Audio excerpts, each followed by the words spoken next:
Would you please stand? Welcome to this ordinary meeting of Hunters Hill Council, number 4443. I'd like to acknowledge the traditional custodians of the land on which we meet and pay my respect to their elders past and present. We thank you, Lord, for the honour of being called by our fellow citizens to this office of honour and trust.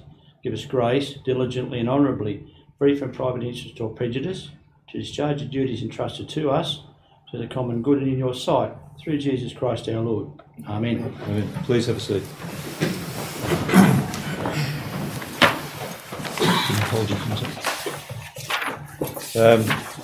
Have an apology from Councillor Miles, who's unable to join this evening. I think that's the only one we have. Move Councillor McLaughlin, seconded Councillor Crassoy. Thank you. All in favour? That's right. Are there any declarations of interest? No? Turn to the minutes of the previous meeting. Move Councillor Williams, seconded Councillor Crassoy. Any discussion on those? Those in favour? Against? Carried. Are there any matters arising from those minutes? Thank you.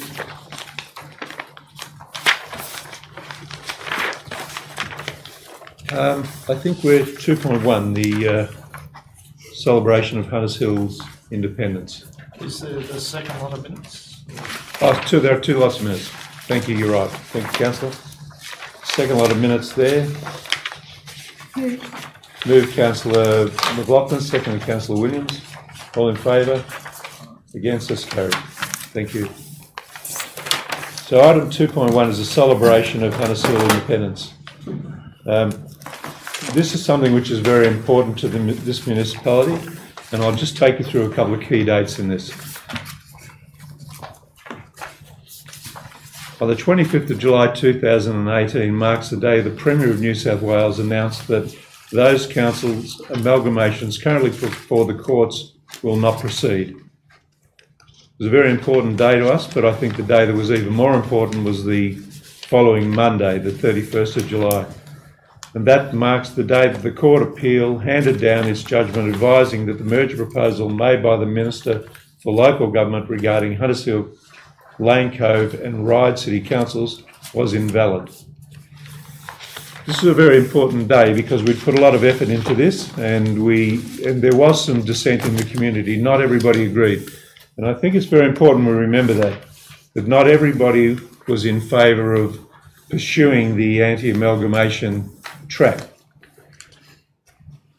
But on the 6th of May last year, or in 2015 rather, we had a community meeting.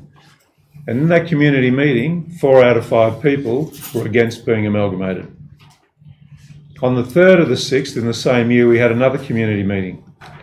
And 4 out of 5 people that spoke at that meeting were against being amalgamated. We had an online survey, again, same sort of result from the online survey. Then the government sent out a delegate to listen to the residents, and we had a meeting which ran for quite a while down at the Hunters Hill Sailing Club. What was interesting was that 4 out of 5 people that attended that and spoke to the delegate said they were against amalgamation. It was pointed out to me sometime later that that was a fact that never made it into the delegate's final report.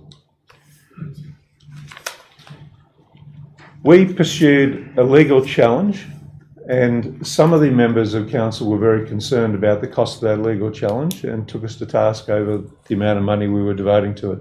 And so did many of the community members also were concerned about the amount of money we were spending on it. And I must say, I think all councillors were quite concerned about that during that period. But we did it because there was a principle. We were being forced to be amalgamated without our consent. We saw that as a major challenge to our democracy, and we decided we would fight it, and we'd fight it all the way. Fortunately, we won the battle, and on the 31st of July last year, the Court of Appeal released its judgment which said that the proposed merger was invalid, and we were awarded costs, which we pursued.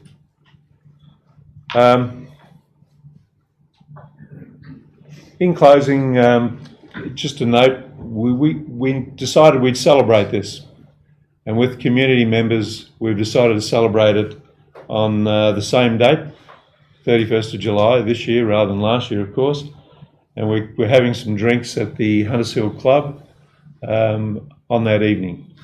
For those who'd like to join us, please do. It's a really important celebration. We need to keep this in our mind. We need to remain vigilant.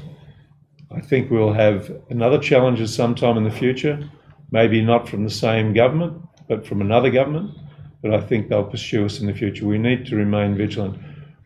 We're the closest to the community. We're the ones that are best placed to make decisions on behalf of the community, not another council many kilometres away. So thank you for listening. I'll move that minute. Seconded, Councillor Williams. Those in favour? Those against? Speakers. Oh, speaker? It's got two speakers. Yep. We'll do that before we Yes. take the vote? Yes. Mr. Well, Jenkins. two speakers then. We have... What are we going to have speakers from the gallery? Or? yeah, I think so. Let's start with the gallery. We have... First one on there is Mr. Jenkins. Mr. Jenkins, you have 3 minutes. Thank you, Mr. Mayor, and I've heard that before, actually. Thank you, Mr. General Manager. You're live on Web Australia. Oh yes, I be careful, I know. Mr. Mayor and councillors, the community strongly supports the mayoral minute. And the date, the 31st of July, if I can just quote from your mayoral minute, should never be forgotten in the history of the municipality, as it brought to an end, we hope for a final end, a long and arduous campaign to maintain the independence of council. Very brief, Mr. Mayor, that summation. Brilliant, because the long and arduous campaign was certainly that. It went 5 years in actual fact. And was a huge battle, and it involved both the council and separately the community working closely together. And that working closely together, we don't lose too many battles in Hunters Hill if we work closely together. I can't think of any, actually, we've lost for a long time. And it's really important that that takes place. The court case itself was pivotal, and I would like to thank the council, last council, this council, all the councillors, and the Mayor, Richard Quinn, I think at the time was in that period of 4 to 5 years and more, the General Manager, Barry Smith, and the staff, and indeed many people involved in that campaign, because the way the council fought that and listened to all the arguments, and the staff, the enormous strain on the staff, and your report deals with that. It was a magnificent effort by the council and staff. And also with the community, there was no holds barred. We can never be accused in the community of not arguing our case. Endless submissions, just like you did in council. Submission after submission after submission. They were overwhelmingly, don't do it for very good reason. Overwhelming submissions. Speeches to the delegate. That's been recorded. It should actually be recorded and kept. Everybody who spoke, was recorded by them. They didn't listen to it, it was recorded by them. The community rally in the town hall, the raising of the flag outside. There was all the SOC media that we attended from Hunters Hill. All the under the tree of knowledge, endlessly, trying to show some wisdom to the government to pick up on. So there's a lot of people to be thanked within the community as well. I will name two, I think. I will name my co-convener, Ross Williams, and I'll also name Jim Sanderson.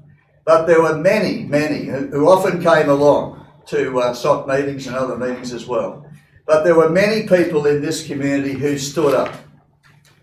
And the other thing was with the media. We had incredible media, I have to say. media support from those in the media who actually understand community and local government and the importance of it.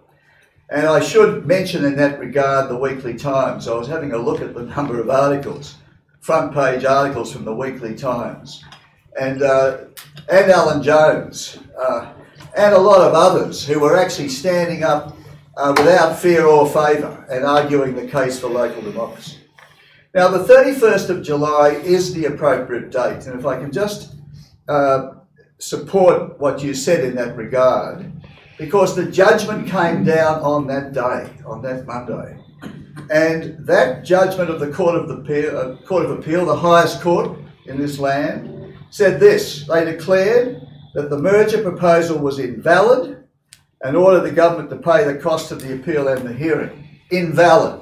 It was fundamentally flawed legally, and that was declared on that date. Also, I spoke to the former Mayor Richard Quinn this afternoon after he came back from overseas, and no doubt for this meeting. Nothing to do with going back to work or anything like that.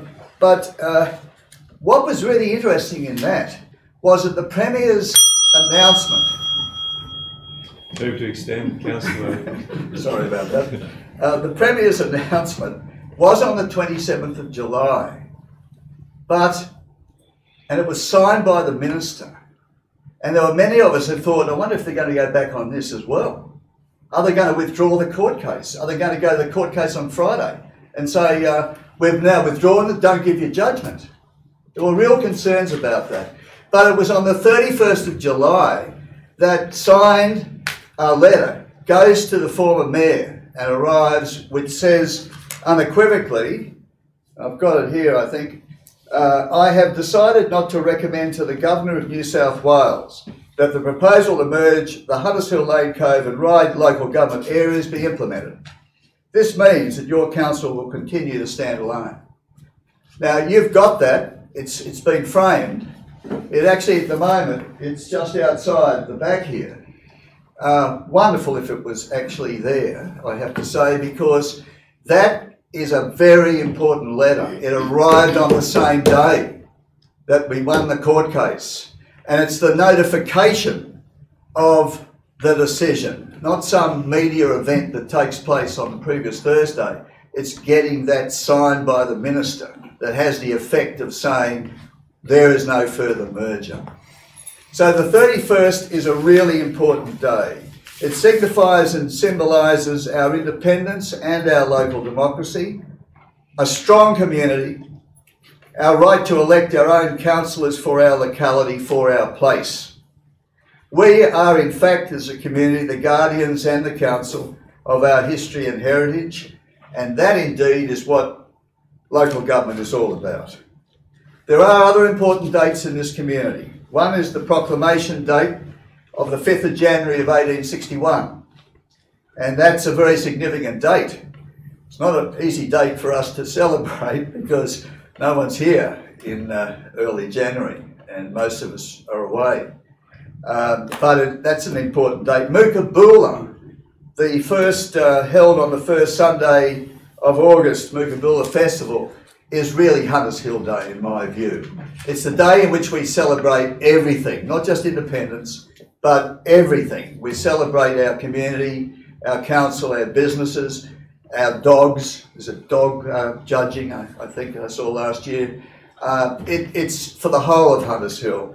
But the 31st of July is saying this is acknowledging, remembering and celebrating the actual date in which we survived and kept our independence. It was a hard battle. We invite, I know you invite, we invite people, members of the community and others to come to the Hunters Hill Club next Tuesday week, the 31st of July, because it really is a celebration by all members of our community and their friends and people outside who appreciate and value our strong community spirit, our history and our heritage, and our right to elect our own council to protect and preserve this place.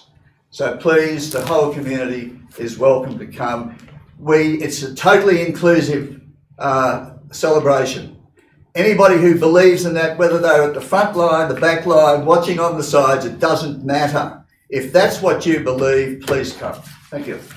Thank you, Mr. Jenkins. We have another speaker, Mr. Quinn. Thanks very much, Mr. Mayor and councillors.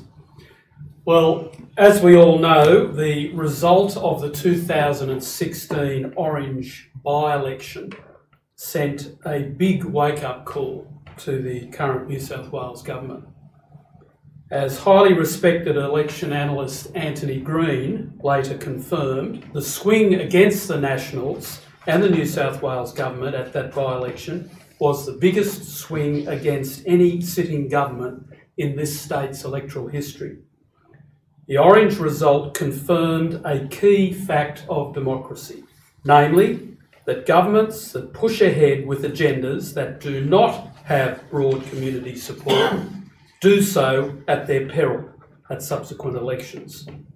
And of course, the former Queensland Premier, Campbell Newman, knows all about that from very bitter experience. As we all know, a reform agenda in any organisation needs broad stakeholder support to succeed.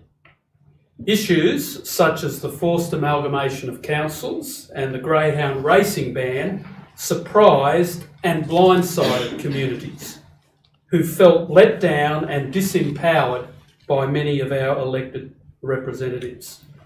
Put simply, a no surprises approach to government was and still is needed, where political parties and candidates openly and honestly articulate their policies prior to an election with no hidden agenda. This is the only way to gain the trust of electors, the majority of whom subsequently give their mandate on polling day to the successful party or coalition of parties. Now, the flawed forced council merger process exposed this government's lack of openness and transparency with the people of New South Wales. There was no mandate for the forced merger of councils. Following the ordered release of key documents, including the KPMG report, disclosure of which was strongly resisted by the government from the outset, it became apparent that plans to forcibly merge councils were well underway prior to the 2015 state election. Unlike other policies, such as the lease of electricity infrastructure, the government chose not to disclose this to the people of New South Wales. Instead, the disingenuous post-election consultation process that complied legally and ticked a box was rejected as a sham by communities across this state. A fundamental principle in any democratic society, namely that people expect and demand a say in how they are governed, was willfully and dismissively cast aside by the New South Wales government. Constant calls for a poll or plebiscite on the issue of forced council mergers were met with arrogant disregard and rejected outright by the government and the government's appointed merger delegates. All the government had to do from the outset was ask the people, the stakeholders, in a meaningful way. The government may even have got the response that it wanted had they done that. So, yet again, this community had a fight on its hands. As we all know, ultimately and after much debate in this chamber, that fight took us to the Land and Environment Court, the Land and Environment Court, and then subsequently to the successful appeal through the New South Wales Court of Appeal, which found that the merger proposal was flawed and invalid.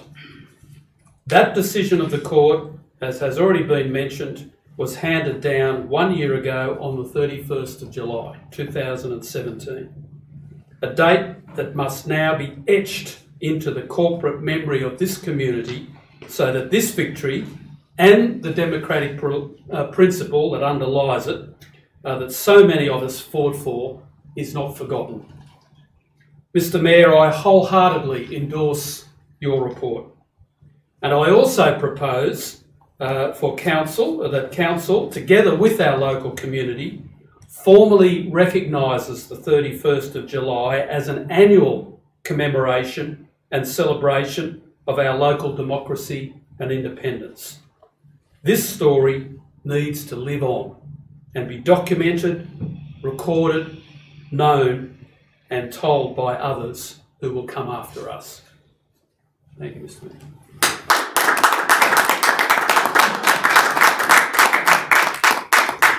Thank you, Mr. Quinn. Before I move on, perhaps I should have asked, are there any questions of the speakers? Are there any councillors which wish to make comment at this point? Just a question, what are we going to call the day? Richard Quinder. Oh, yeah. No, we won't be doing that. Well, I think it's really hard because there's two. I like the word independence actually. The problem, which you've got celebration of Hunters Hill independence, because it has a friendly feel about it and it's got an important underlying matter. Independence Day has been hijacked by the United States of America, I think. So I don't think it should be called a day, Independence Day. But whether it's celebration of Hunters Hill independence or celebration of Hunters Hill local democracy, or Hills local democracy, I'm certainly open for it's both. Independence is slightly different. Local democracy is the ability to elect and so forth. Independence is you keep your community and you have a say in it. They're virtually the same. I'll be interested to see what Richard has to say. I haven't asked him, so he's going to say. Well, my unconsidered view on that, shall I say, is probably to simply call it Hunters Hill Day. We have Australia Day, we have this day, we have that day. Hunters Hill Day, celebrating our independence, or celebrating our independent community with a byline that has the word independent in it. That'd be what I'd be proposing, but that's up to councillors to resolve. Thank you. Right, Together with the community, I'd suggest. Thank you very much. Of course, we don't do anything without the community. Councillor Lockwood, did you want to say anything further? I will speak, but I think I'll let the movers speak first. Sure. Councillor Williams? Before I say a few words, I was just wondering whether or not Council would consider what Emeritus Mayor Quinn made reference to, that this needs to be embedded as an annual event. At the moment, there's nothing in the wording that actually promotes that into the future. I'm just wondering whether, Mr. Mayor, you think that it would be appropriate to add a couple of extra words? Yes, I do. Yes, let's do that. Would you like to suggest some words? Happy for you to do that. Receive a note and not facilitate, but encourage this occasion to be celebrated annually on this day. Does that make sense? Yes. Thank you. As Would a you like to go seconder, further? I accept that as part of the motion. Okay. Yes, well, as we've heard tonight, I'm not going to try and repeat the eloquent speeches of our learned citizens here, but the passion in which they spoke typifies the fight and the determination of Hunters Hill to remain independent, or to retain its local democracy, retain its sense of community, and retain all those values that we all hold, or the vast majority of Hunters Hillians hold to their heart. It is, I think Mr. Jenkins made reference to the fact that the whole process in the community started a bit before 2015.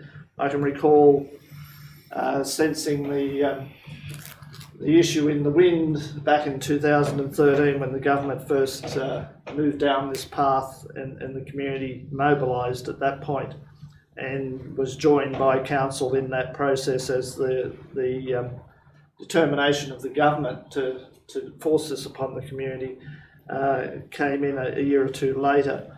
So the community's always been vigilant in Hunters Hill, and this is not the first time it's repelled those heathens from outside the municipality.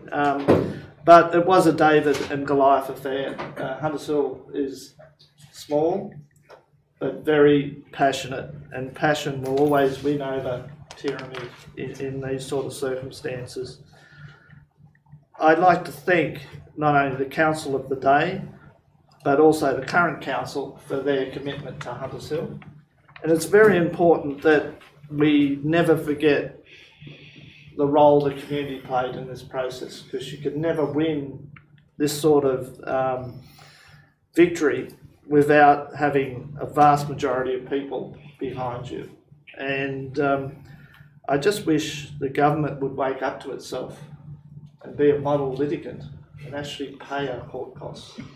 It would be very nice for them to finally accept the judgment of the court, because the court was very clear that it was invalid what the government was trying to do.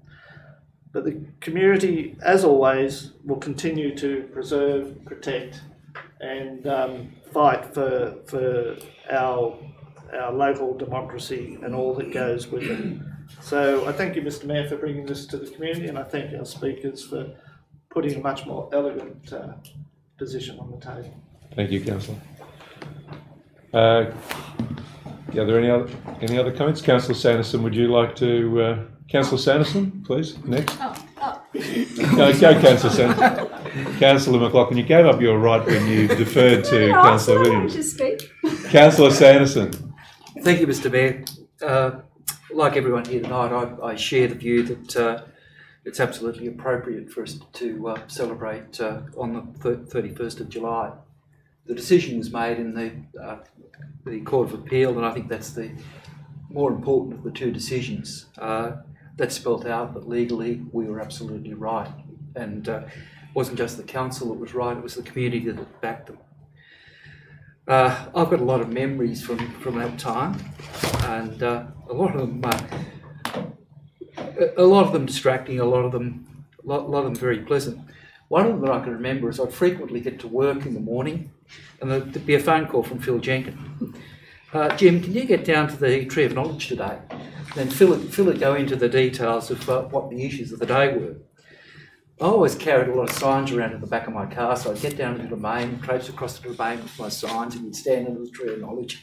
I would put on a great show for the TV news that night. It kept the issue in the news, and that was an important part of the campaign. But overall, I think the strongest memory I have of the debate was going down to the Hunters Hill Sailing Club one night, and I'd heard that the speeches that our community had made that morning were also incredibly impressive, and it was amazing to sit as a member of the community in that hall that night and listen to what everyone had to say. I got up to speak, and as a long-term member of the community, I spoke about my mother being born in Woolwich in 1922. I spoke about my father's family coming to Hunters Hill in the 1920s. I went on to talk about the things we'd done with sporting clubs in the district in that time. And I had a bit of a story about how I dug the trenches for the sewer at Hunters Hill Sailing Club. And, and I concluded that was a community we had at this time. The community has changed somewhat, but it still has this incredible spirit. And that spirit was showed on that day when people stood up and told their stories and their reflections about Hunters Hill and everything it meant to them. And when I resumed and went back into the audience, I happened to sit down near the then Mayor of Lane Cove, Councillor Deborah Hutchins, and she turned to me and said, "There's some history there." And she was absolutely right. On that day and that evening, community delivered reams and reams of history about this incredible municipality. The the events around our efforts to maintain our independence, continued local democracy, wrote another chapter in the history of Hunters Hill. It is important to gather, to celebrate, reminisce, and continue that history.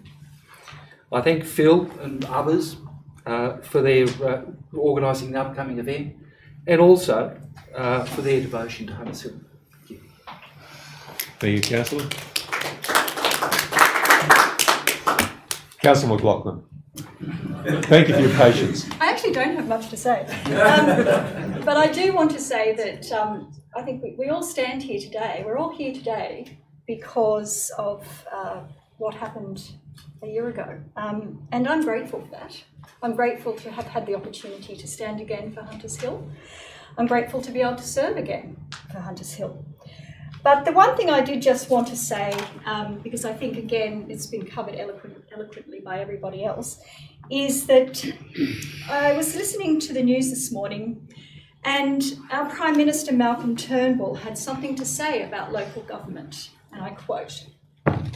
He said, "This community," that he was speaking about, "has fantastic leadership at the local government level.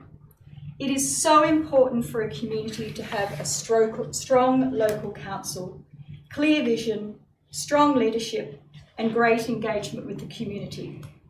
Well, I say, hear, hear, Malcolm Turnbull, you've hit the nail on the head. He acknowledges and recognises that while other levels of government provide specific services and oversight, it's local councils that have that role to play that's far more important in shaping our community and our engagement.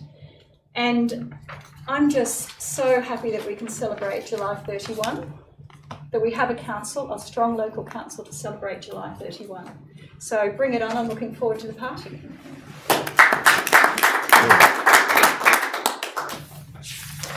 Councillor, any further comments?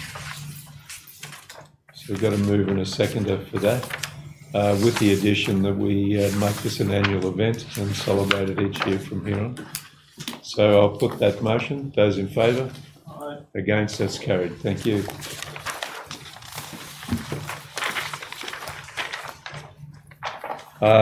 Move to item 3.1. It's the Hunters Hill Trust 50 Years Young. Councillor Williams. Mr Mayor, I'd like to formally move that Council records its gratitude for the last 50 years of effort by the Hunters Hill Trust in protecting our area, and wish the President, Dr Sharp, Alastair Sharp, and his committee all the best in future activities. Seconded, Councillor Crasso. Thank you, Mr Mayor.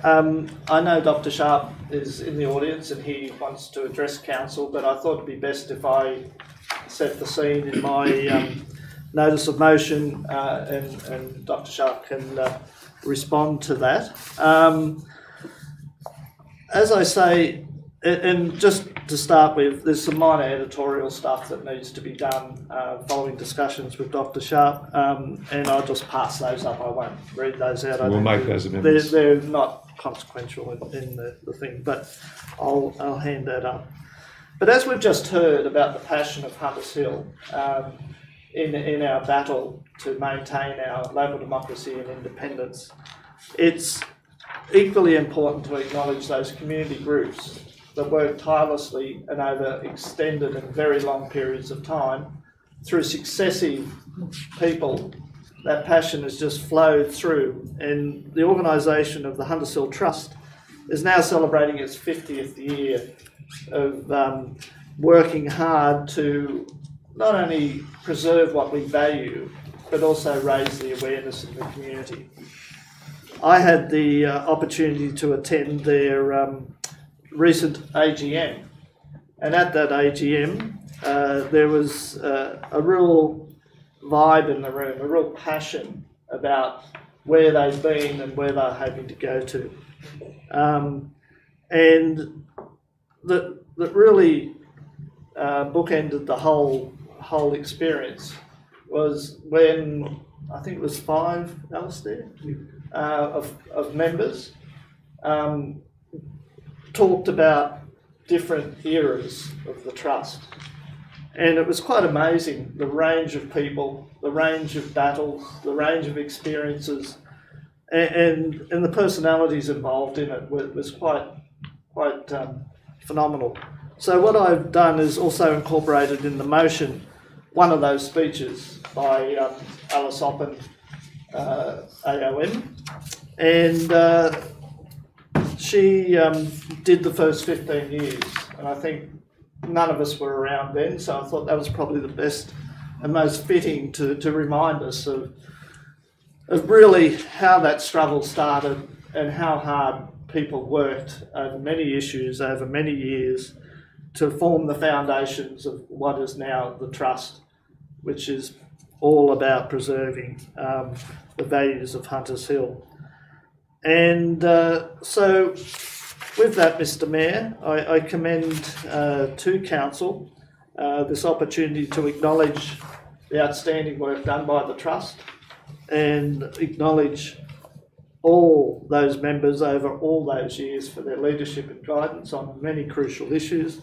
And if it wasn't for that, we wouldn't have a community that we've got now. We wouldn't have a built environment that we now all hold dear to our heart. So those people were the groundbreakers. Those people put an enormous amount of effort in, as have many others in following their path. So, Mr Mayor, I do commend this acknowledgement and look forward to Dr Sharp's comments. Thank you.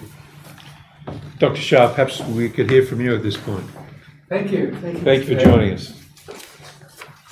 It's a great opportunity to speak tonight because it feels as though the Trust and the Council have such a wide range of shared objectives that we can work very well together. The Trust is alive and well, and once again we have committee members from both sides of the overpass, which is something we've been struggling with for a few years. And our big project for this year to celebrate our 50th anniversary is the revamp of the Green Book. I even bought one to hold up as a sort of a Green Book, which we've been giving to estate agents and new residents and people for many years. I hope the new edition will also be green, because otherwise we won't know what to call it. But it's going to be, not just be a book, it's going to be a book with super high resolution photographs, because we still have the original photographs that were taken. And we're going to be reviewing the text, but we're going to be extending the book up into the 20th century, because heritage isn't something that stopped on any particular date. So not only that, but it's also going to have a presence on our website in which you'll be able to search in various sorts of ways. So with the aid of a government grant, which we're really pleased we've got, we're going to be able to employ somebody to do the web transition to the web, so we believe that will be quite professionally done. This one already is the 4th edition. The first edition was 1969, so I don't have copies of the early ones, so I don't know how much it was improved over those times. The other thing we're doing at the moment is to making friends with the Historical Society, because as one of our previous committee members said, in Glebe, they just have one Glebe Society. Why do we have 2 societies in Hunters Hill? And so we're going to be working together on one part of this Green Book project with the Historical Society. One part of it, which will happen in the second half of this financial year, will be to collect, to add to the collection of oral histories of people who've lived for a long time in this area. And the Hunters Hill Historical Society already has some expertise there. They've already collected some in conjunction with advice from Wright Library, from the Angela Fittman at Wright Library. So that's what we're doing for the next little while. And by the way, this year we're going to have our own store at Mukabula, so please call by and chat to people. I haven't made the t-shirts yet, but I have to get the t-shirts ready for our volunteers to wear. Protection of heritage is such a difficult and endless fight, and it's becoming even more difficult as the New South Wales government is taking control away from local communities. I was thinking that it really started off back with rate picking, when local communities don't have the funds to look after their community properly, through the introduction of private certifiers, complying development, and now with the unsolicited proposals and the ability, by making a big enough dollar value on a project, to jump the whole of the local control in development. So the job gets harder. Watching the recent coverage on SBS of the Tour de France, which of course is very selective in the images they show, but you can't help but be captivated, not just by the pictures of the French countryside, but also by the buildings, by the heritage buildings. And we think 100 years old is old, but 500 years old is beginning to be old. And the way that in Europe, as I've noticed, I like to take a bicycle to Europe and cycle around in different countries from place to place. And what is really the essence of that is the topography and the heritage. They're the two things that really take my mind. And I don't know how we could have our politicians travelling in Europe and not understanding this, not understanding the importance of preserving heritage.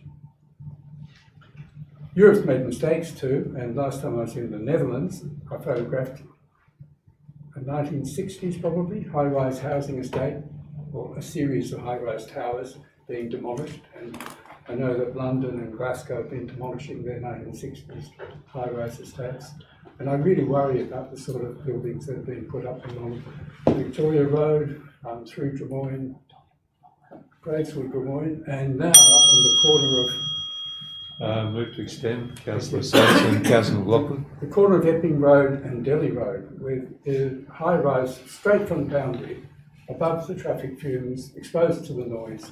That's not a way to make a good society. Europe seems to have learned from its mistakes and it's demolishing some of these inappropriate buildings. I wish that we could learn that too, rather than having to repeat them. So protection of heritage is an ongoing project, requires coordinated efforts of all sorts of organisations, and I'm proud to represent the Huntsville Trust and see that it's still relevant after 50 years. Thank you.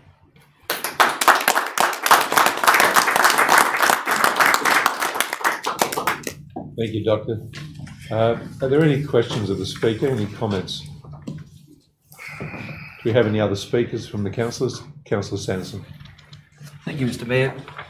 I thank Dr. Sharp for his speech tonight. I think it's excellent. We still have a guardian like the Hunters Hill Trust still there, and all the issues he raised is so incredibly important. Some study I'm doing related to my councillor ongoing training. I was actually doing some reading today, and it came quite out of the blue that I was reading about the battlers at Kelly's Bush. And it's quite funny. I will correct Councillor Williams on one point.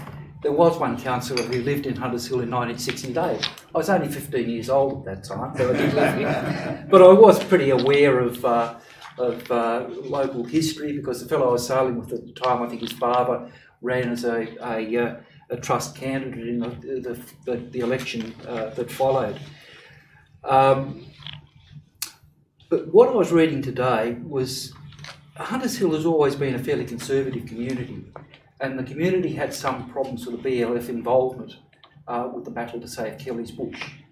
And this is where the Hunters Hill Trust was just so important, because it provided a link that convinced mainstream Hunters Hill people about the importance of conservation. So I would add my thanks to Councillor Williams and others for the work that the Hunters Hill Trust has done over the last 50 years. And I hope that this council will have an ongoing strong relationship with the Trust to carry on all the conservation efforts and the heritage of this amazing municipality. Thank you. Are there any other speakers? I'll put the motion. Those in favour? That's carried. Thank you. Thank you, Dr. Sharp. please pass on my thanks to your other members.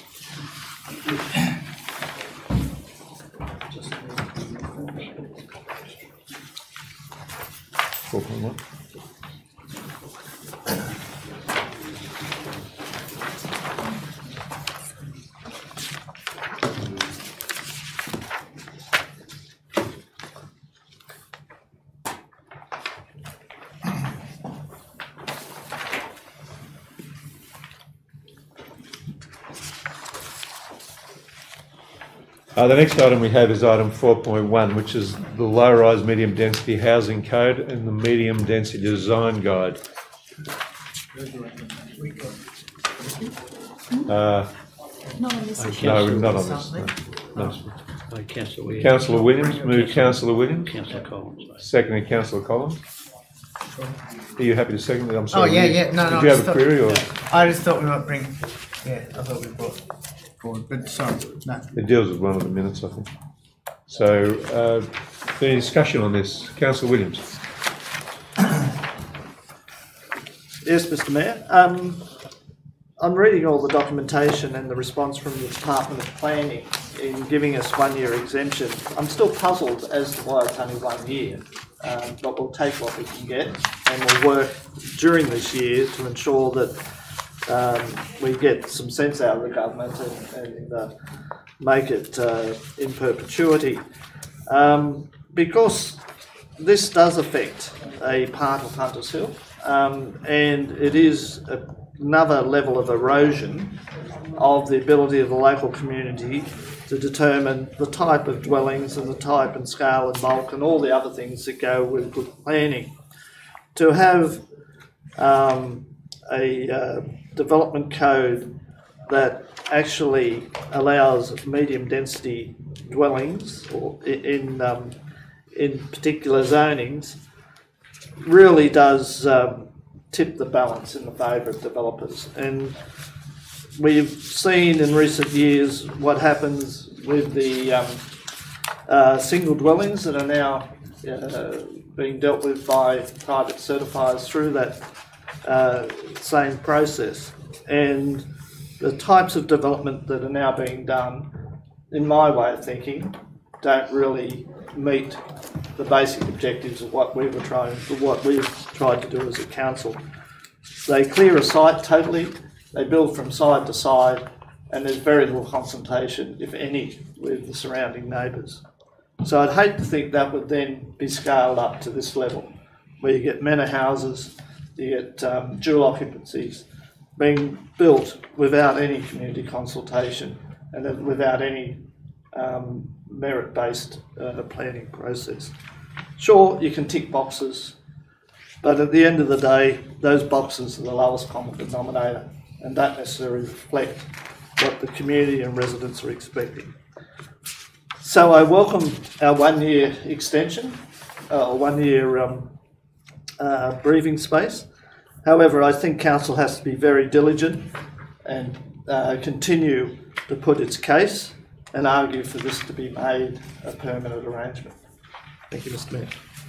Thank you, Councillor Williams. Is there anybody who would like to speak any further on this? To receive a note, any further comments, questions? I'll put the motion. Those in favour? Against? Carried. Thank you. 4.2. We move on to 4.2, Delegated Authority Report. Move the recommendation. Moved Councillor McLaughlin, seconded Councillor Cresswell.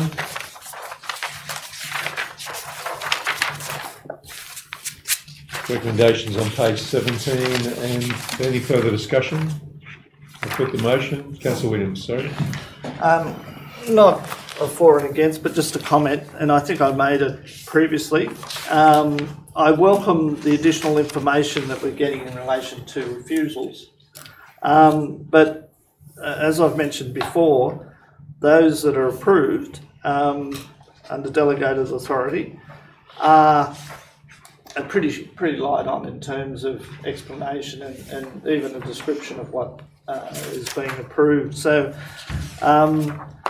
I would appreciate a little bit more information. I do appreciate the length which the refusal is provided. But as I've mentioned before, to enable council to be able to assess how this new planning regime is operating and how it respects our planning instruments, our LEP and our DCP, I think it's important that councillors be able to understand what decisions are being made.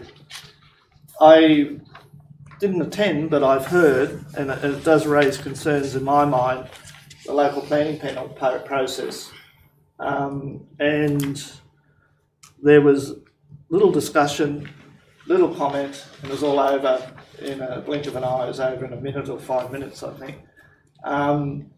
Obviously, they'd discussed it beforehand and came to their conclusions, but the community had no opportunity to hear the basis of what was going on there. So I think we're in a learning curve, and I think council needs to be aware of what decisions are being made by whom and how they fit in with our obligations now as the strategic overviewers through our planning instruments and through our what's the other thing? Anyway, basically through our planning instruments, our strategic plan, our community strategic plan.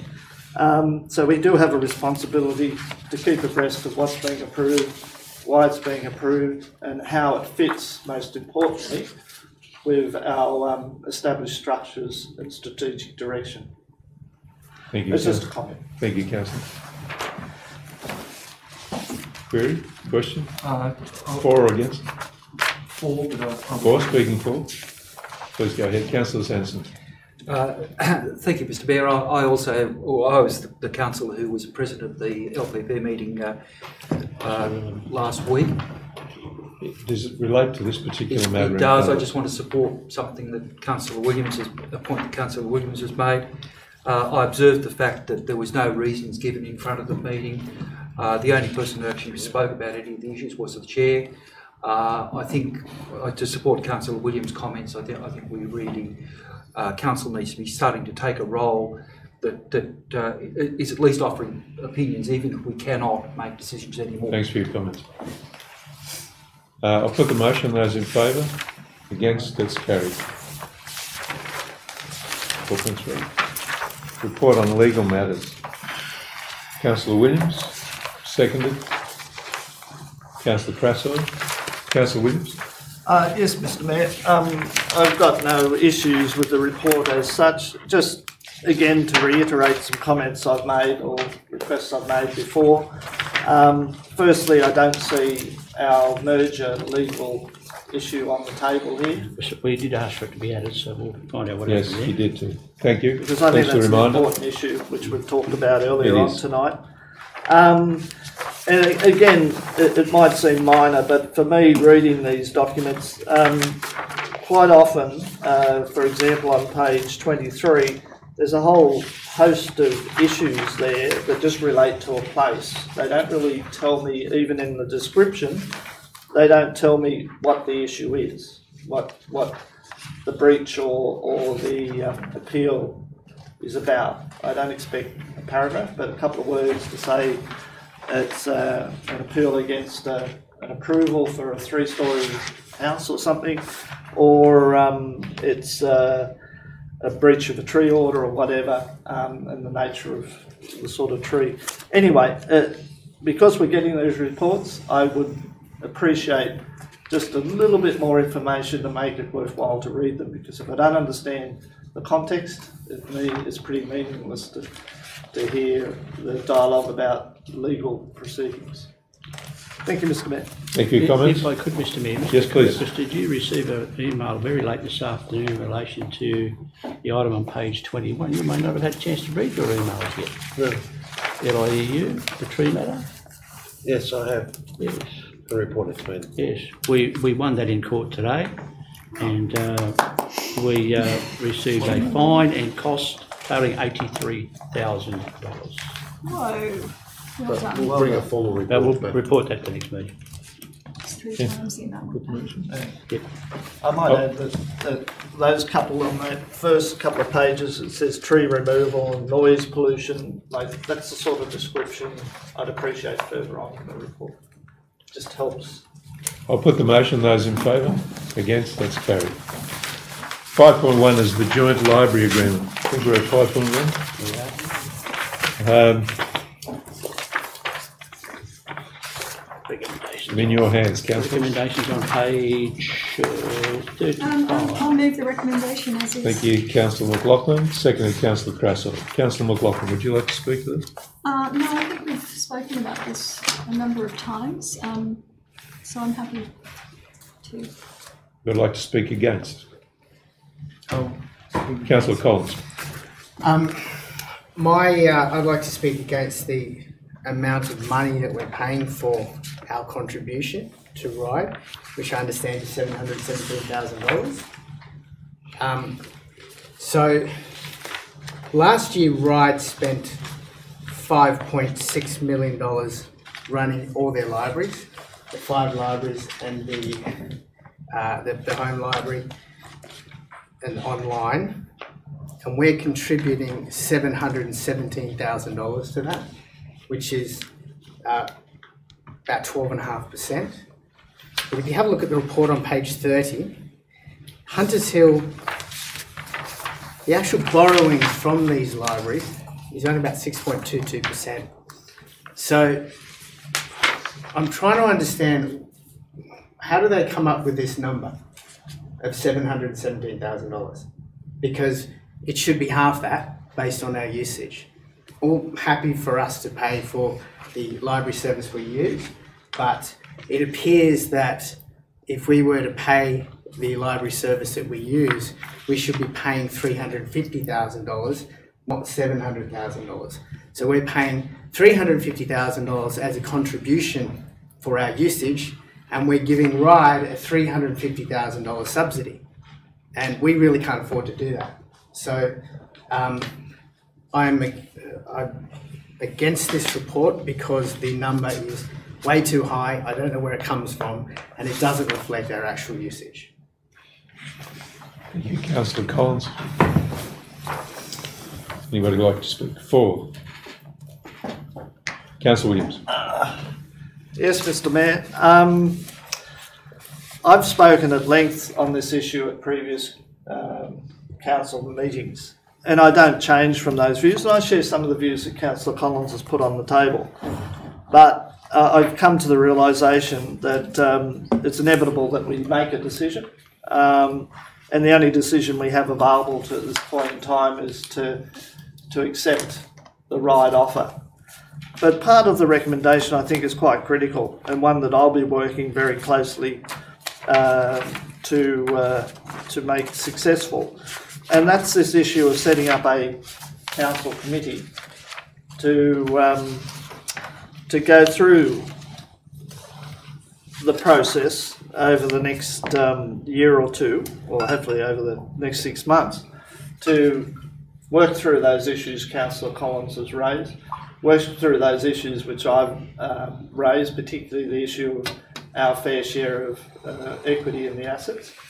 The whole thing is, in my way of thinking, an old agreement, one that needs to be modernised and needs to reflect the appropriate usage. And if it's 6% of the borrowings, why are we paying 700 of?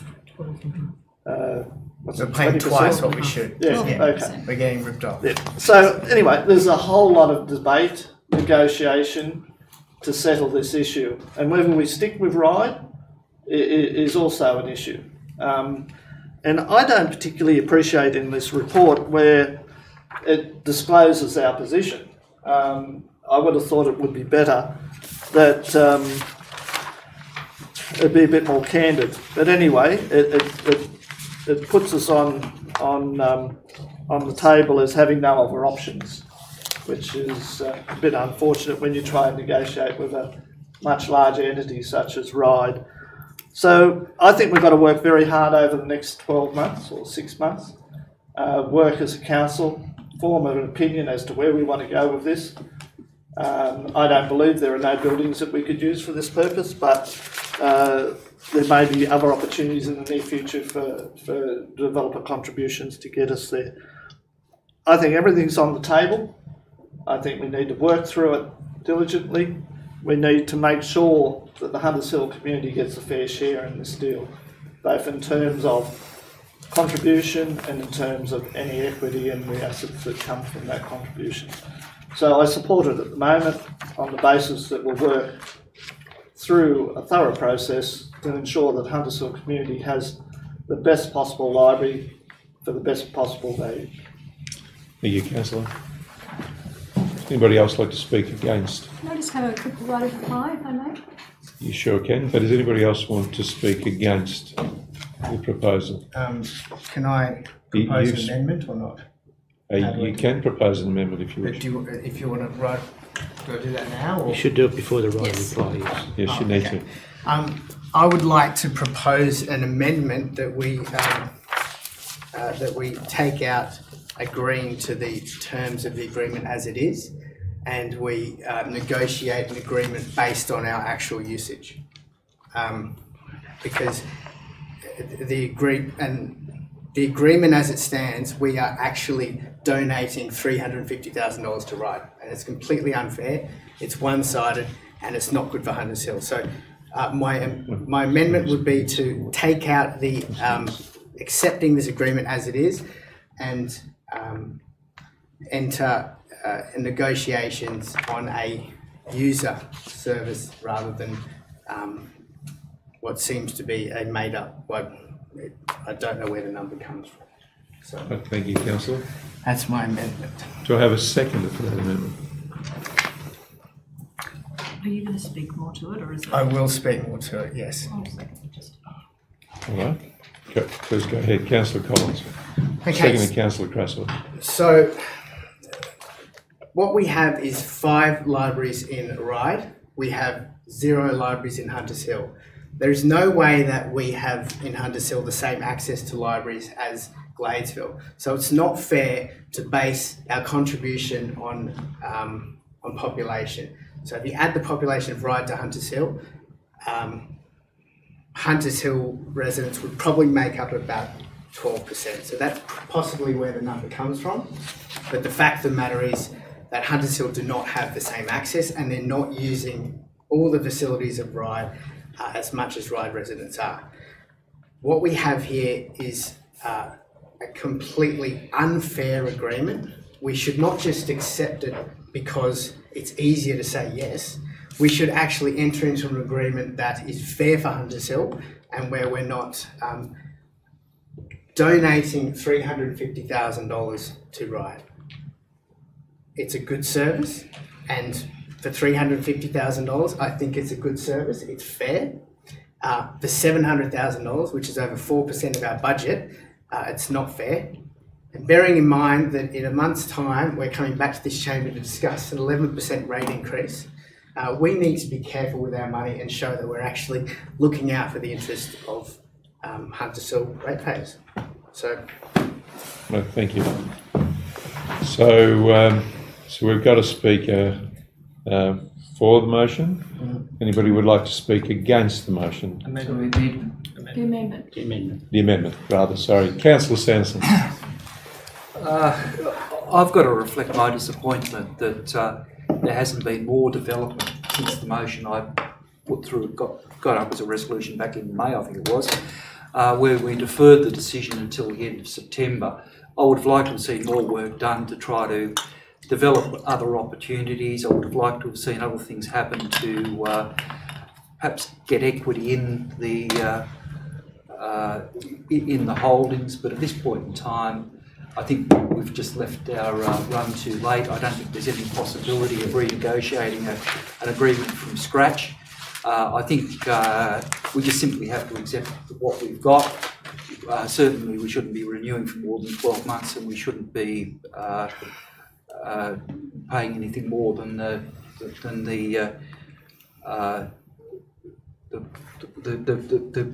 agreement as per the or the amount as per the agreement with the if we extend for a period of 12 months. But at this point in time, I think it's totally impractical to try to effectively negotiate a whole new agreement from scratch. Thank you, Councillor. Anybody like to speak for the amendment? I have a question, if I can. for the GM? Yes, you through can ask a question. Does anybody else want to speak for the amendment? Question? Through you to the GM. Is what Councillor Sanderson says correct? Is it too late to take our current agreement and put a line through the 750 and change it to 350 for the next year? Yes, So it's too late to save $350,000 Yes. this year. but I think I should clarify that we aren't just paying for the operation of the Gladesville branch library. We also are making a contribution towards the operation of the entire library service. The majority of the library service is, the Gladesville library is a delivery point. The actual library service is run from the central library, where they take the books, they cover them, and they process all those CDs and everything else that's done. There's a component for servicing the library that's provided by other parts of Ryde Library. If Councillor Collins would like to come into my office, I will spend 4 hours with him explaining how I developed the formula, because I did it. Well, then what's the answer? Right? That more than answers my question. Thank you. We cannot, and all we've agreed to do is renew for 12 months on current terms and conditions. That's the discussion I've had with the GM at Ryde. They're not prepared to budge from that. So you either take same terms and conditions, 12 months, or you will have nothing. Thank you. Right, does that answer your query? It does. Thank you. So we've had somebody speak for, against. Is there anybody who would like to speak for the amendment? Anybody like to speak against the amendment? Councillor Williams. Yes, Mr. Mayor.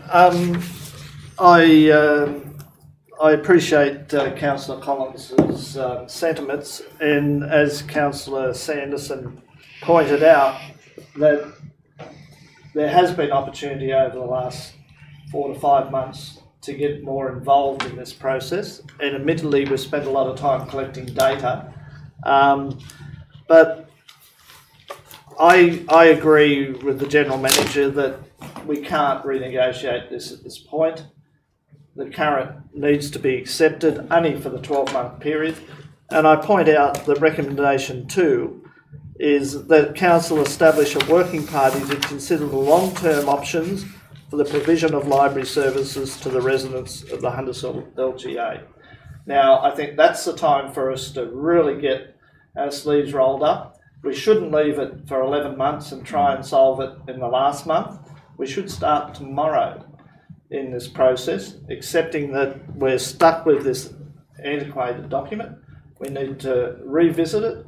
We need to look at other options, because I agree that people use the services of Gladesville. They don't use the broader area. I'd say just as many people use Lane Cove and Canada Bay Library Services as would use the other components of the Ryde Library Service. So I think we've got a lot of work to do, and it's got a lot of negotiation, not only with Ryde, but some of the other councils may be able to work with us. And I understand from the General Manager that there was serious negotiations with Lane Cove a few years ago, and we need to revisit those as well. So I can't accept the amendment, because I think part 2 of the current motion is where we get down and do all that work. Councillor Collins, right to reply? I'll just say that it is not too late. We are losing, by agreeing to this, we are giving Ryde $350,000 that from our usage they're not entitled to. We can negotiate with other councils. We can actually, I would suggest that we talk to Ryde and explain that we're only using 6% of the services. Why are we paying 12%? I can't accept the premise that we just vote for this because it's the only thing before us. That's not what we're here to do. If this is wrong, if this is unfair, if it's not in the best interest of Hunters Hill, we should reject it and let something come back to council 2 weeks' time that we can actually stomach, because this is painful. I can't believe that we're just donating $350,000 to Ryde, and in less than 4 weeks we're going to be asking for an 11% rate increase. Well, I think we've got to do our part and try and save a little bit of money. So It's not too late.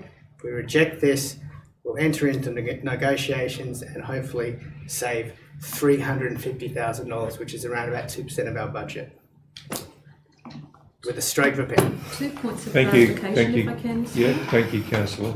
Question? Yeah, just two points for clarification, if I might, through you, Mr. Mayor. To Councillor Collins, your amendment was just to part 1 of the recommendation, is that correct?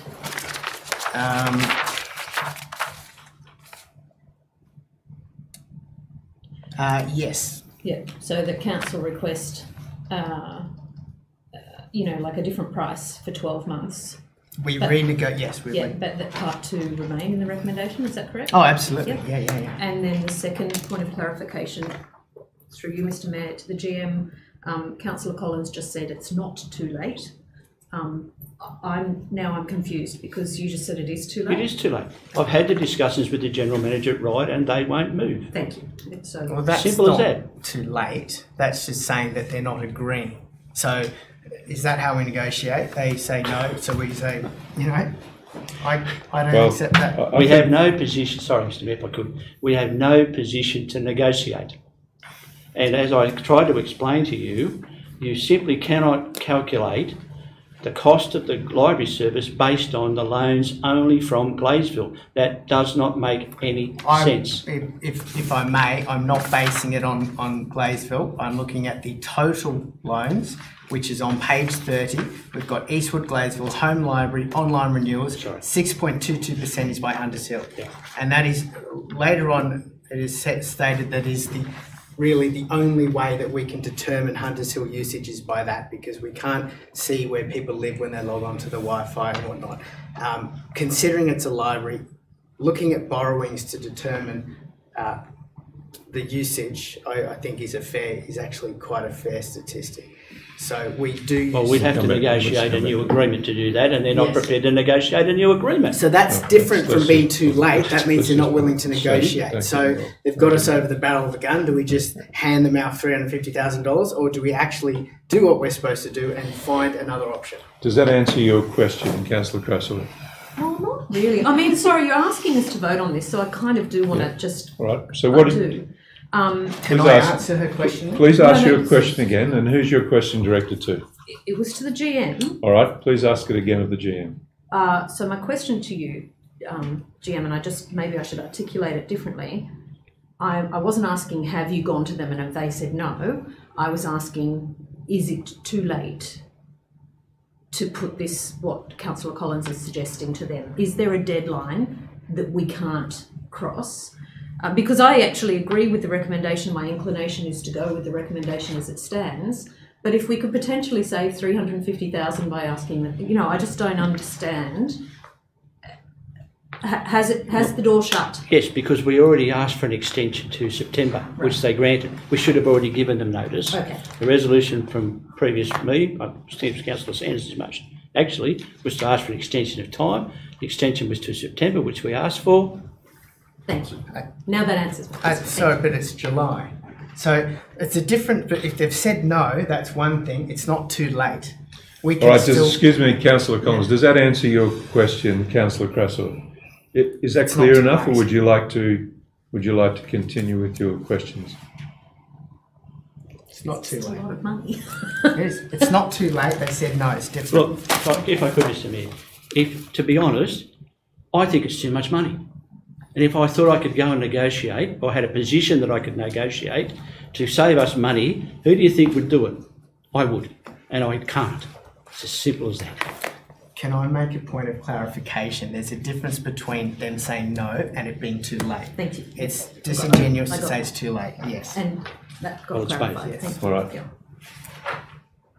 So it's not too late to save $350,000. Councillors, is there any further debate on this matter that you think we need to have? I'll put the motion. The amendment. Put the amendment. So I'll put Councillor Collins' amendment. Those in favour? Against? That's lost. We'll go back to the motion. So Can I have my right of reply? you can. Back to you for right of reply. Can I ask a question? Mr Mayor, in recommendation number 1, It says until June 2020. We're talking about 2019. Or do we have to renew it for 2 years? I thought we were talking about one. We're in the last year of the agreement now, right? So, which we have to give notice for the next year. So we're in 18-19, it's 19-20. We're renewed for the 19-20 year. We're in 18-19 already. Right, well, it would make more sense to me if it was 19-20. Well, we can say 12 months. Councillor I McLaughlin. would accept that.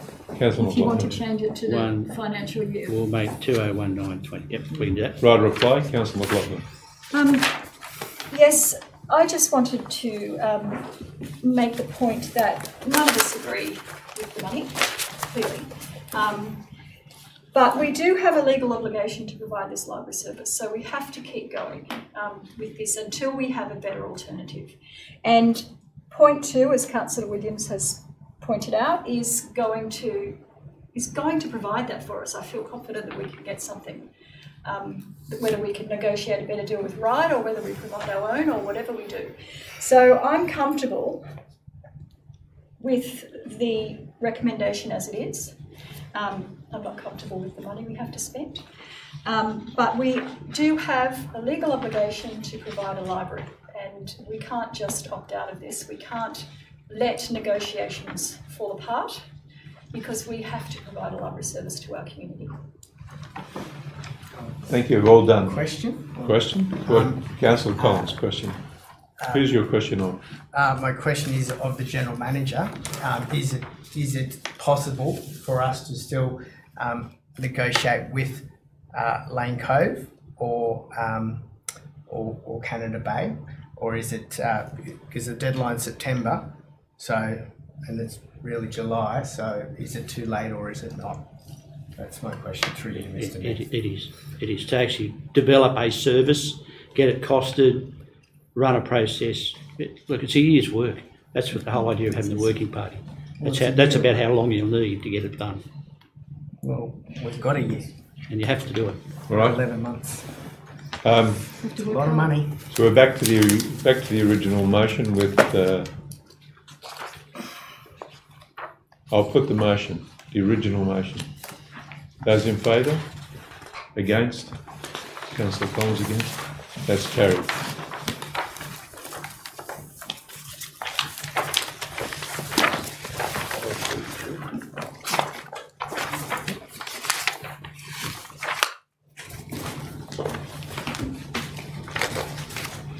Next item we have is 5.2, the proposed inclusive playground for Boronia Park North. Councillor Crasso, moved Councillor Crasso. Thanks. Thank you. Seconded. No, sorry, yeah. Councillor McLaughlin. Councillor Crasso. I was looking to the page. I'm very happy with the recommendations by the Community Services Manager who prepared the report. This play space, as I've mentioned before, to me it celebrates everything that our municipality is about. Council working together in collaboration with business, organisations and the community to remain nimble and progressive in the way we deliver our services and the way we deliver them to everyone, young and old, and people with disabilities. The process to date, as you can read in the report, is running smoothly and on track. The design is exquisite. It's the dream of the children and parents of the community who took part in the consultation to date. And I commend it to the community, beginning from Mukabula and going forward after that for consultation and further review after that and seeking funding. Thank you, Councillor Crasso. Would anybody like to speak against the motion? Anybody would like to speak for the motion? Can I ask a few questions? Questions, Councillor Williams. Have the community members been advertised? Yes. They have. They've been selected. Good. What is the proposed funding model for this? Because at the original meeting with touched by Olivia, they made it very clear that would be at no cost to council. Council has endorsed up to 50,000. What sort of funding sources are proposed for the remainder of the funds? Do you want to mention? In respect of the actual playground itself, the agreement touched by Olivia requires, and they have stated that they will be able to provide the $500,000 worth of funding to construction. The $250,000 for the playground, as identified in the report, there is no funding provided for that. Parking. Can I help clarify We have that to a little further? We would have to look for some other sources for that. The plan is going to be exhibited in council's name or touched by Olivia? Well, I'm just thinking. Wouldn't it need some endorsement from council? Well, I think we're endorsing the concept, so I would think it would be both.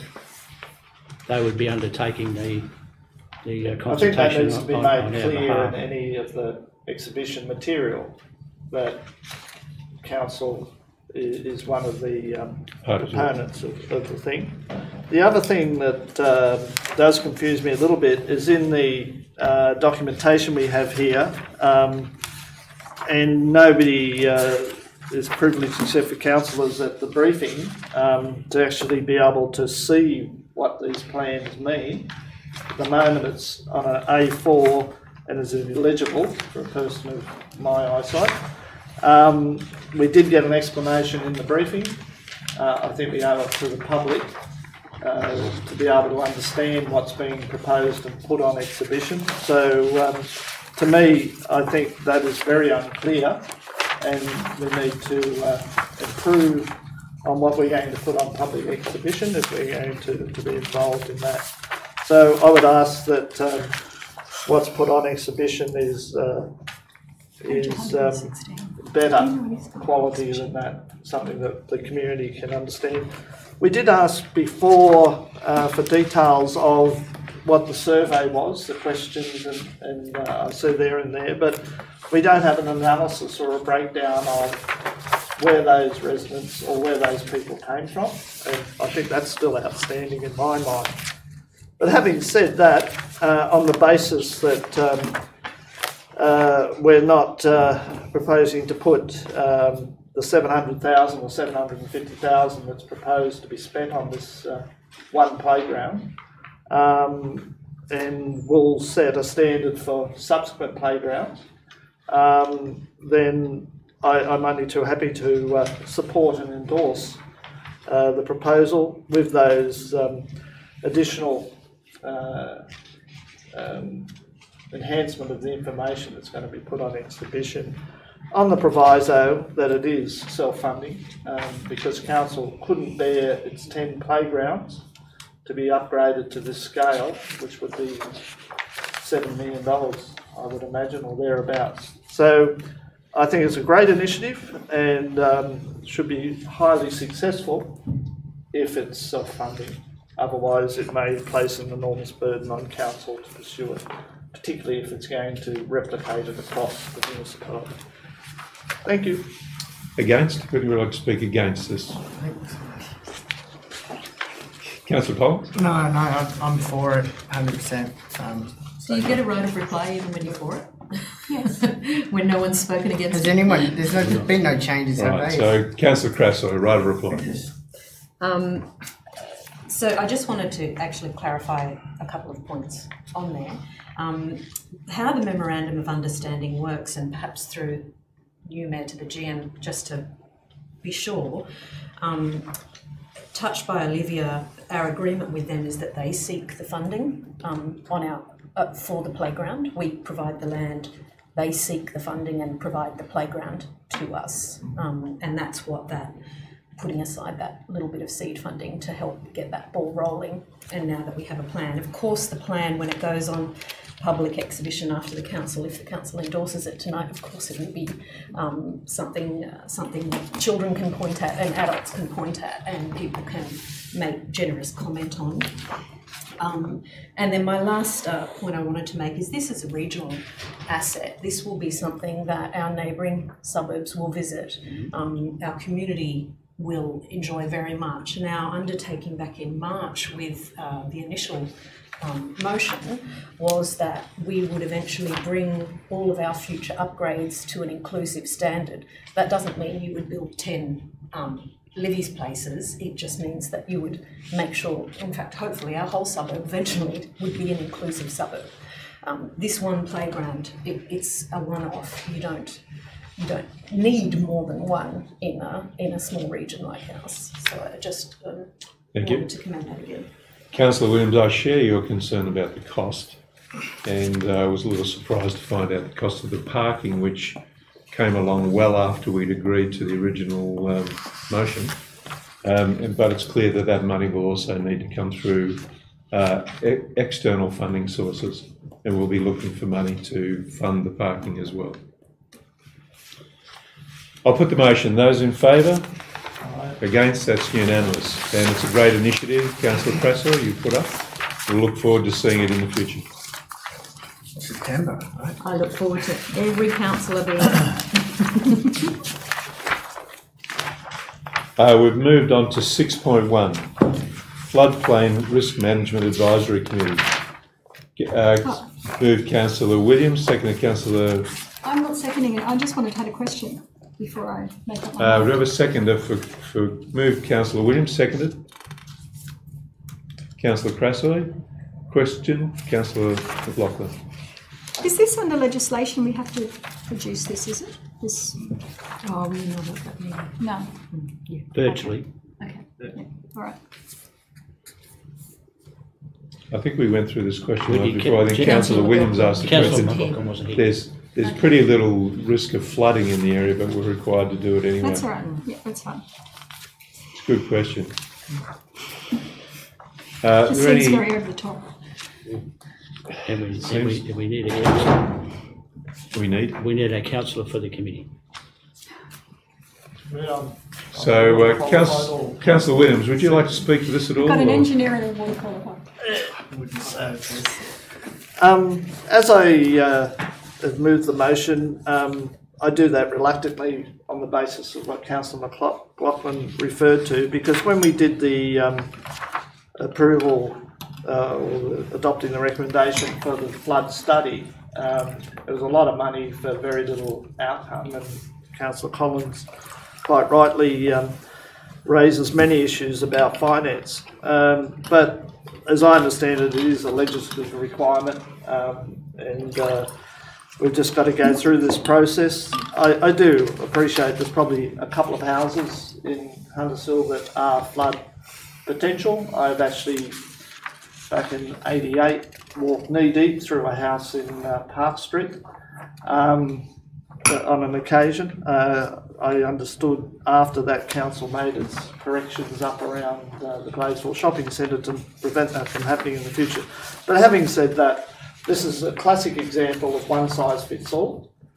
Has no bearing on what the local issue is, and is putting our council through a lot of effort for very little return for our residents. But I do acknowledge bureaucracy and legislation requires us to do this process. I'm just wondering whether the General Manager has given consideration to how much this committee might cost us.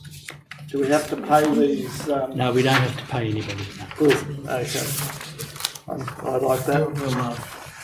And how often do you think it might have to meet? Quarterly, I think it says quarterly in the report. Remember, quarterly. Shouldn't be too much work for it. I wouldn't think. No, it would be based on need, I would imagine, rather than a formal. Anyway, happy to help out with it. Done a lot on flood in my life. And I just despair at times the requirement which government places on council, and it really is cost-shifting processes. Thank you, Mr. Mayor. Thank you, Councillor Williams. Anyone would like to speak against? I'll put the motion. Those in favour? That's carried. 8.1 is the summary of council investments as of the 30th of June 2018. Recommendation. Moved Councillor Williams, seconded Councillor Sanderson. Any questions? Councillor Collins. Yes, I've asked before about looking into changing the terms of these, and I thought we were going to get a report back, but it's been a while. So, can I find out when that's happening, or should I propose an amendment so that we can actually? No, there is a resolution already to do it. There's a resolution to do it. Can we get a date on it? 'Cause it's been probably 4 or 5 months.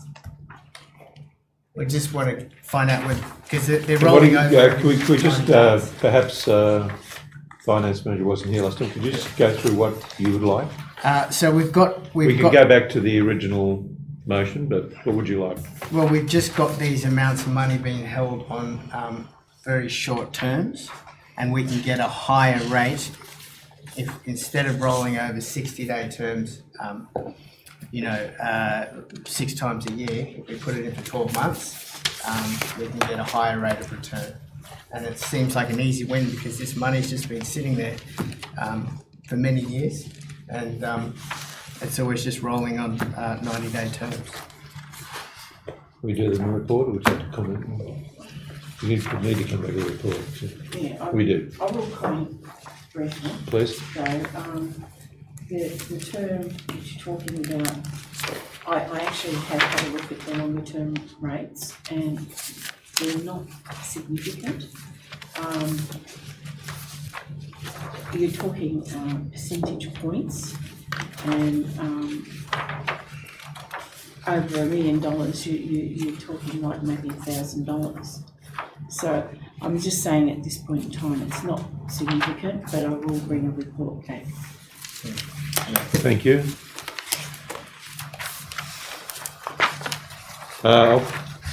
I'll put the motion. Those in favour? Against? That's carried. If I could, Mr Mayor, before we proceed with the minutes of committees, we did have a request late this afternoon from a couple of gentlemen that wish to speak to council in relation to the minutes of the Public Transport and Traffic Advisory Committee. Now, whilst they didn't put an official form in, there was some telephone conversations, and if the councillors are of a mind to hear Mr Calandra from 3 Yerton, I'm sure he'd be happy to speak. Yep, I'm happy with that. Move Councillor Williams, seconded Councillor McLaughlin. Would you like to speak, Mr Calandra? Yes, please. Thank you. What are we speaking on? Item 9.6. 9.6. 9.6. Of the minutes of the public. Minutes of the Public Transport and Traffic Committee in relation to the recommendations for Yerton Avenue. Thanks for coming. Thanks for your patience. No problems. Thank you for the opportunity for short notice. I'll also have another neighbour, Steve, I'd like to have a chat. I've resided at 3 Yerton Avenue for 11 years. We have a lovely home that has been restored at number 2 Yerton Avenue. I believe it's called the Chalet. And the current owners have lived there 8 or 9 years. So you could call me the old one on the street, but there's only 2 other properties on that street. So when we moved in, we understood the condition of the road, we accepted the poor access, and unfortunately number 2 Yerton Avenue had access from Murabank Avenue to their property, and for some reason they chose to give that away and have access from number 2 Yerton Avenue. I contested that because it was a private certifier. They went through, and our main objective was do not put a driveway there because you're going to take out 2 car spots to come out of your property. Number 3 Yerton Avenue is no more than 6 metres wide, and for number 2 Yerton Avenue to come out, it means my car who parks out in the street and 2 other properties who park directly in front of their property will no longer be available, and they've put an application to put a no stopping sign so they can swiftly move into their property. Their property is over 2,000 square metres. They could have had a more smarter, streamlined approach on getting their car onto the road versus posting out and taking up some traffic, because they could have come out on number 1 Yerton Avenue, so there'd be no car spots missing. So I object to putting a no standing sign in front of my home because I have a car garage which my wife occupies, and I currently park out in front of my home. I didn't buy in Paddington that you're used to driving, parking down the street or Glebe. I live here. I've chosen to live here for a long time. I haven't moved. I'm not a new resident. I'd like you guys not to approve the no standing sign put in front of my home, because I live at the end of number 3 Yerton Avenue. I have the support of number 2 Yerton Avenue, John Habcook. He's a new resident of a new home of approximately 3 years old. Chris also has a property at number 6 Ferry Street behind us, and his garage is onto number 1 Yerton Avenue. So by shifting everyone down the bottom of the street, I have to walk a little bit further, which is okay if I have to, but I don't think it's necessary because I already put my hand up to tell the private certifier that there wasn't a car space there. You shouldn't approve knocking down the sandstone wall. It was a pedestrian gate about 1.5 wide. They now have a 6 metre wrought iron fence, a sliding gate fence, which I think is unreasonable. I lost that debate. The private certifier got it approved, and I walked away from that debate, but now I have to walk away. Now I have to park my car even further. On a rainy day, it's not ideal. You know, I've got 3 young children, 12, 11, and 6, and it's always uncomfortable reversing out a laneway, because our road really is a laneway, and the proposed 4-car spots to get in and out, as you can see in the plan, is very difficult. It's very, very difficult. Would have been okay if the street was 8 metres wide. We're tight, 2 cars going up and down Yerton Avenue. I think it's unreasonable for one resident to move in to make the 3 other residents change the way we live when they had access from Murabank Avenue. So I request you do not approve to put a no stopping sign in front of number 1 and 3 Yerton Avenue. Oh. Thank you, Mr. Calandra. Questions of Mr. Calandra? Councillor Collins? You said, is it number 2 Yerton Avenue used to have access through Murabank? Correct. So, yes, number 2 used to have access, and it still does have access if they choose to use it. I don't really know what council their negotiations were. I know they had car spots there before. I believe they were only allowed to put car hard stand, no covered car park or carport. Steve might be able to recall how that outcome was, but they chose to give that away. They chose not to use Murabank Avenue. If they used Murabank Avenue, they wouldn't affect anybody. I do know they had to get around a large tree, so they may have had to put their car hard stand in a location that was undesirable, so they gave that away. So I objected by the private certified city pro city planners, and he didn't accept my objection, and they now have a lovely 3-car garage, and which is fine. I'm happy for that, but I don't want to have to be walking down. You know, at the end of the day, I have to walk down Ferry Street because there's enough cars in our street already to occupy. Does that answer your question? Yeah, but you did say that you had the support of number 2. Is that right? Or correct?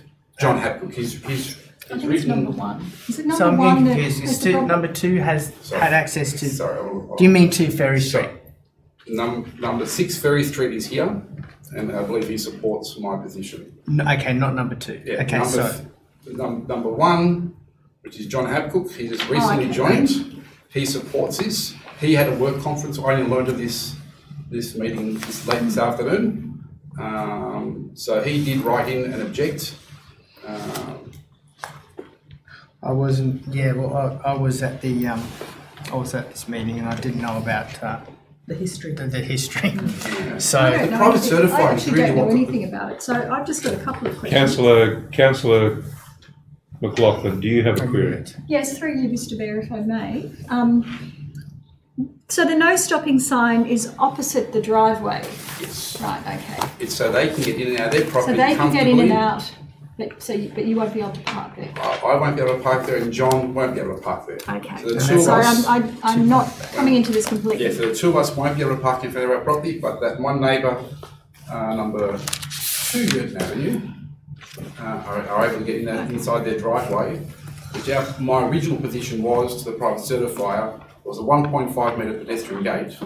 Their application was, no, it always existed. I put my defence in, very poor photographs that we had and the history on that particular street. They got it through. Fair enough, I lost that fight, but I don't want to have to lose this debate. Councillor McLaughlin. Sorry. Councillor, does that answer your query? And just, sorry, so the 4 parking spaces are to compensate for the no, okay. I'm with you. Just to push everybody down to make one particular owner happy and comfortable to drive in their driveway. Councillor Krasoi. I'm up to speed now. Sorry. Councillor Krasoi has a question. Through you, Mr. Mayor, could I ask a question of Mr. Cripps? Yes, please. Steve, is it true that the resident at number 2 can get in and out of their driveway? They just have to do a little in order. Is that correct? They can get out of it right now. Yeah. Sorry. Yeah. Let's go back a little bit. The whole intent, my understanding, I want to hear what the chair's got to say with regard to the traffic committee, was the issue that we've had where cars have been parking in the street, blocking other entry and exit points for other. There's about 3 or 4 driveways there. That's what the whole intent of this proposal was, to ensure that cars are parked in a formal manner to allow access. For all driveways. There's a combination of a number of driveways that fan out 180 degrees. And that's where this has come from. I want to hear from the chair as well what the outcomes from the traffic committee, because I wasn't there. To answer your question, there's manoeuvrability issues with regard to the tight street, and there is constraints. And that's where it's coming from, where you're able to manoeuvre on your subject site and come out in the forward direction. Also, you can manoeuvre 3-point turns with regard to manoeuvring that area that's on a busy street. The street, the laneway is possibly about 5 houses or 3 houses in total that use it. So that's where it's at the moment. Does that answer your query? Not fully, because you raised another question within what you said. Yeah. So have other residents said they have a problem with getting out of their driveway because of the way the cars are parked? Yes. That's the catalyst of the whole thing. Thank you. Just to add a little point of clarification, and I'm not picking on the applicant, or I'm finding it hard to understand how a certifier is approving matters on this subject site. 2 Girton Avenue is a state listed item. It's in the conservation area, so I think maybe you're talking about a DA approval through the court, maybe that allowed the applicant of 2 Girton and another properties within the area being approved through council process, through the LEP and DCP process. So I don't know about what the certified question is in relation to that. Just to correct you, I believe only one party has requested this amendment to the parking, and that's number 2 Girton Avenue. I'm not clear on that, but the chair will. All right, just one moment. Perhaps as a clarification, we could have Councillor Sanderson help us here. Yes, this matter came before the last meeting of the Public Transport and Traffic Committee meeting. I went down and had a look at it I think the weekend before that meeting. I was not aware of any of the history, but looking at the number of driveways that come out into that laneway, I didn't know which ones were pre-existing, which ones are new. It seemed like a reasonable solution to me. I questioned the Manager of Works and Services as to whether there had been negotiation with all parties. He assured me that there had been, and that is why the motion that was ultimately passed was put in terms of it commences without having it in front of me at the present time. Get up.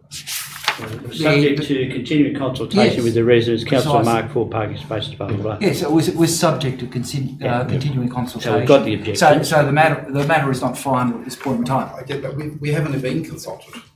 All right. Okay. Well, I was not. By luck, I was coming home. I saw one of the engineers. Yep. And we had a passing conversation. By luck. Okay. And then I put my other neighbours on notice because he advised us we're going to get a letter.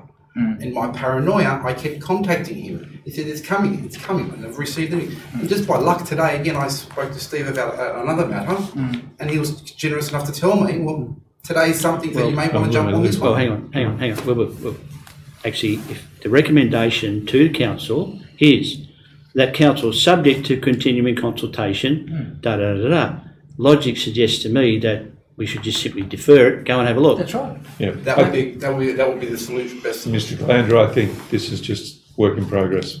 It's not final at this stage. I don't feel comfortable making a decision. Absolutely. No, go and have a look. Thank you. All right, thanks very much for your time. Did you wish to speak to? I'm on as well. So, could you give us your name, please? Yes, my name is Chris Saris. I'm a resident at 6 Ferry Street. Thank you, Chris. That's the corner of Ferry and Yurton. My wife actually owns the house. I just live there. Look, I prefer that nothing be done at all.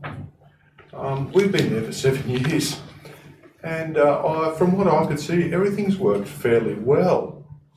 We've had 2 massive houses constructed, trucks and utes and vans parked everywhere.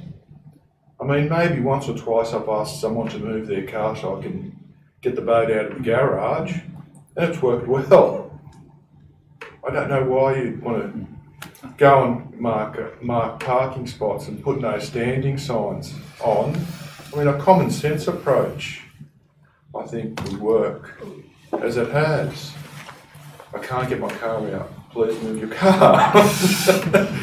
Normally it happens. Whereas if you put markers down and no standing signs, what will happen is someone will have a hissy fit and call the ranger, and your ranger is very efficient. And your bookers. I mean, first time at Hunters Hill, I got booked by Paul. Thanks very much. Just to go back again, this is about continuing consultation with the residents. So thanks for your comments. And the other point is the Palmers will be probably most affected because you've marked the four spots along their fence. They're not here; they're in Europe having a holiday, so they wouldn't know about this. Thanks for your submission. I believe Councillor Sanderson would like to make a comment. Yeah, look, thanks for that. I mean, my initial approach on this was, because we did actually, ironically, have another report at that particular meeting, which was about parking in another local government area. And the recommendation there was that if something's working, just leave it alone. Yeah. And that was my initial suggestion. You know, do we really need to do anything? Unfortunately, it seems I've been a little bit, perhaps misled, but I was advised that no, there had been consultation, it hadn't worked, it would be necessary to do something. I was still a bit cautious about it, and that's why the motion was worded subject to ongoing consultation. So I think it's important we do have that ongoing consultation, whether it's with the traffic committee or council. I don't know. I'll leave that to the discretion of council. Can I add something? I think number 2 might have been inconvenienced a little bit, but I think she's a bit funny. I think the fact that the visual pollution of a car parked across her front yard might upset her more. I remember one case where I had an old Falcon and I parked it there, and she asked me, please don't park it there again. I might add. Fair enough. I might add, are you aware that this is live streamed and recorded for... That's the truth. That's the truth. That's fine. All right, thank you very much for your submission. Councillors, moved. You wish to speak to this, Steve? No, I want to move a recommendation, Mr. Mayor. I moved Councillor Williams. No. What would you like to do, Councillor Williams? I'd like to move that in 1, the council defer the matter. So you're moving this amendment to this?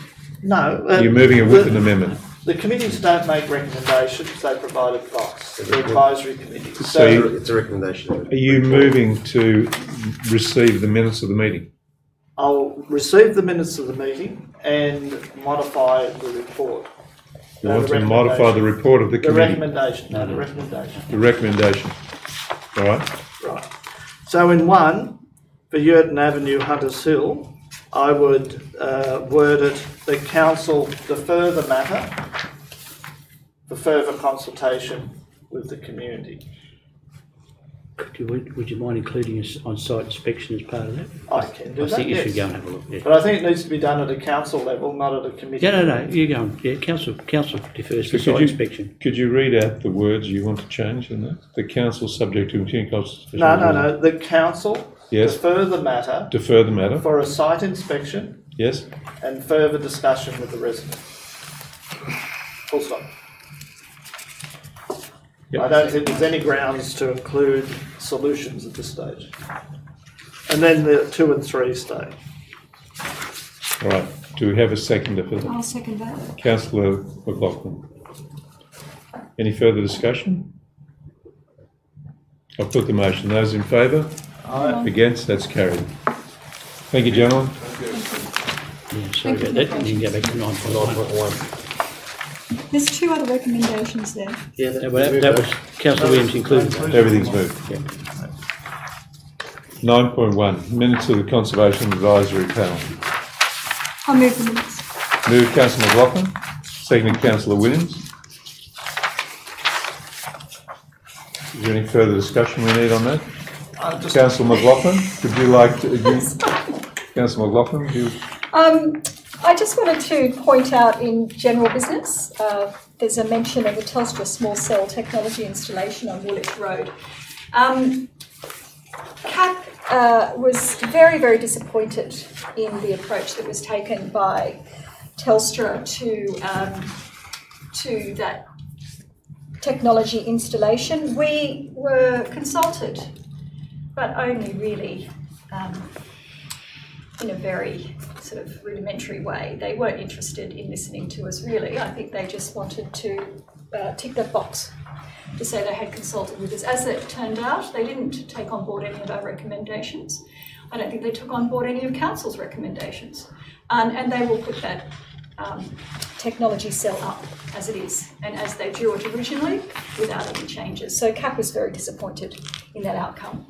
And it just goes to show the arrogance of some of these utility providers to the heritage of Hunters Hill. The free hand. Councillor Williams, do you have a question? Yes, Mr Mayor. In relation to 2.3, St Joseph's College, I note there the very strong wording and advice given by the CAP committee panel in relation to that matter. I was just wondering where the process is up to at the moment. Where does it go to from here? Council is receiving advice from what is the timeline for this to be processed, and who is going to process it through you, Mr Mayor?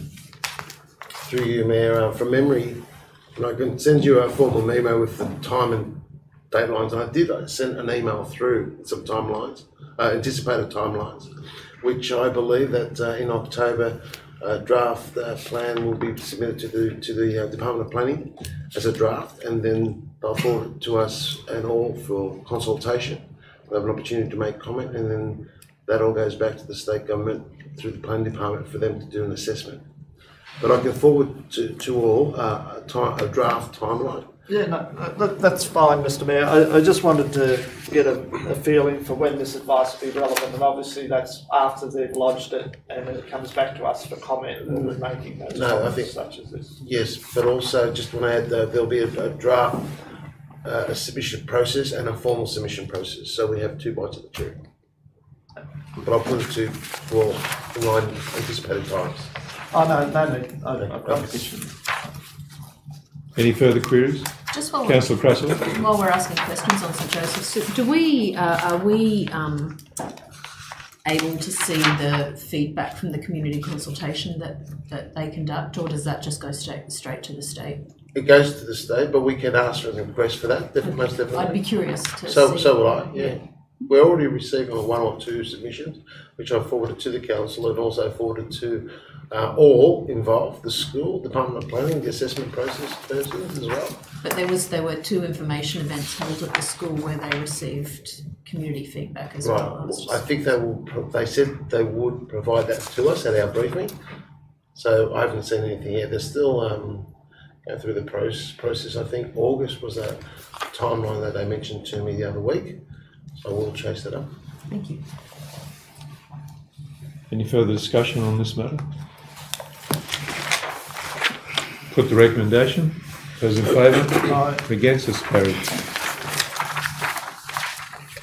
9.2, minutes of the Gladesville Main Street Committee.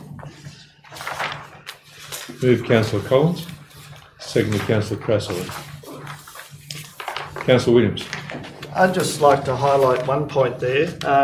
I've had some discussions with Mr. McFarlane from the new president of the Chamber of Commerce, and I'd just like to bring item C on page 139 to everybody's attention. If you haven't already received an invitation, it's something I think that's very important for councillors to attend, to hear what the vision is from Hunters Hillside as well as the ride, and a chance to interact and find out what the members of the Chamber view all these changes. So if you go on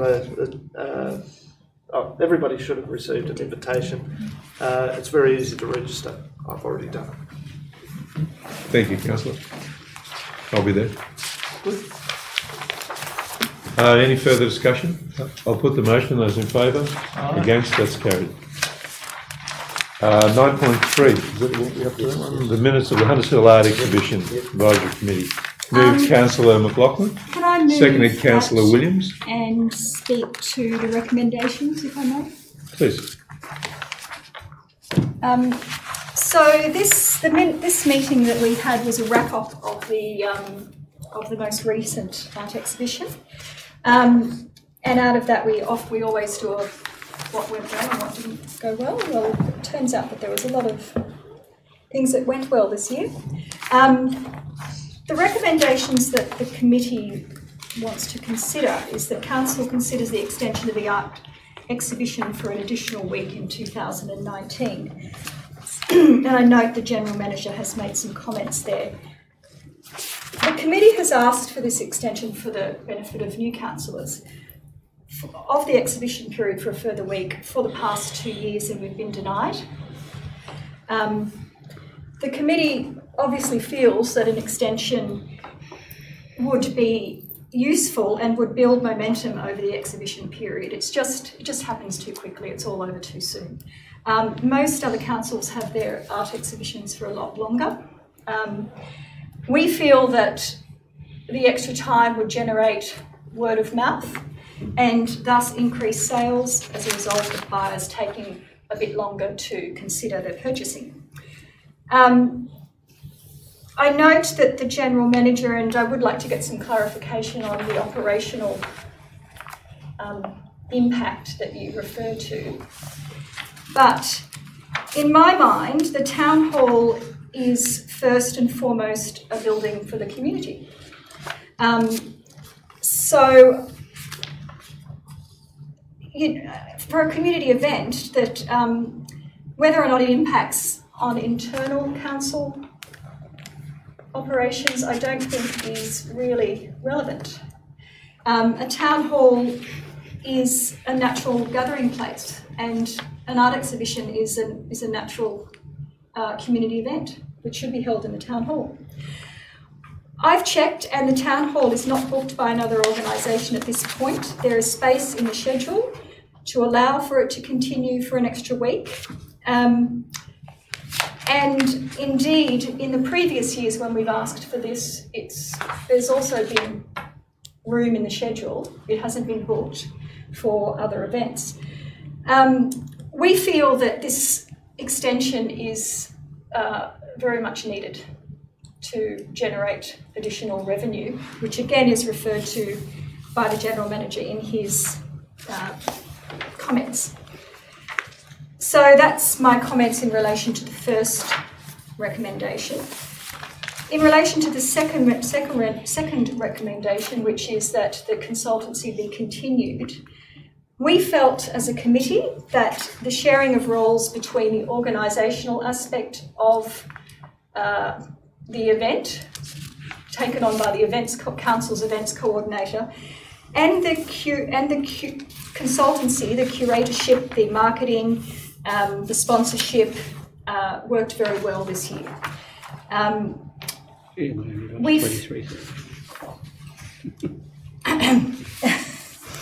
We felt that what the consultancy brings to the art exhibition is absolutely critical.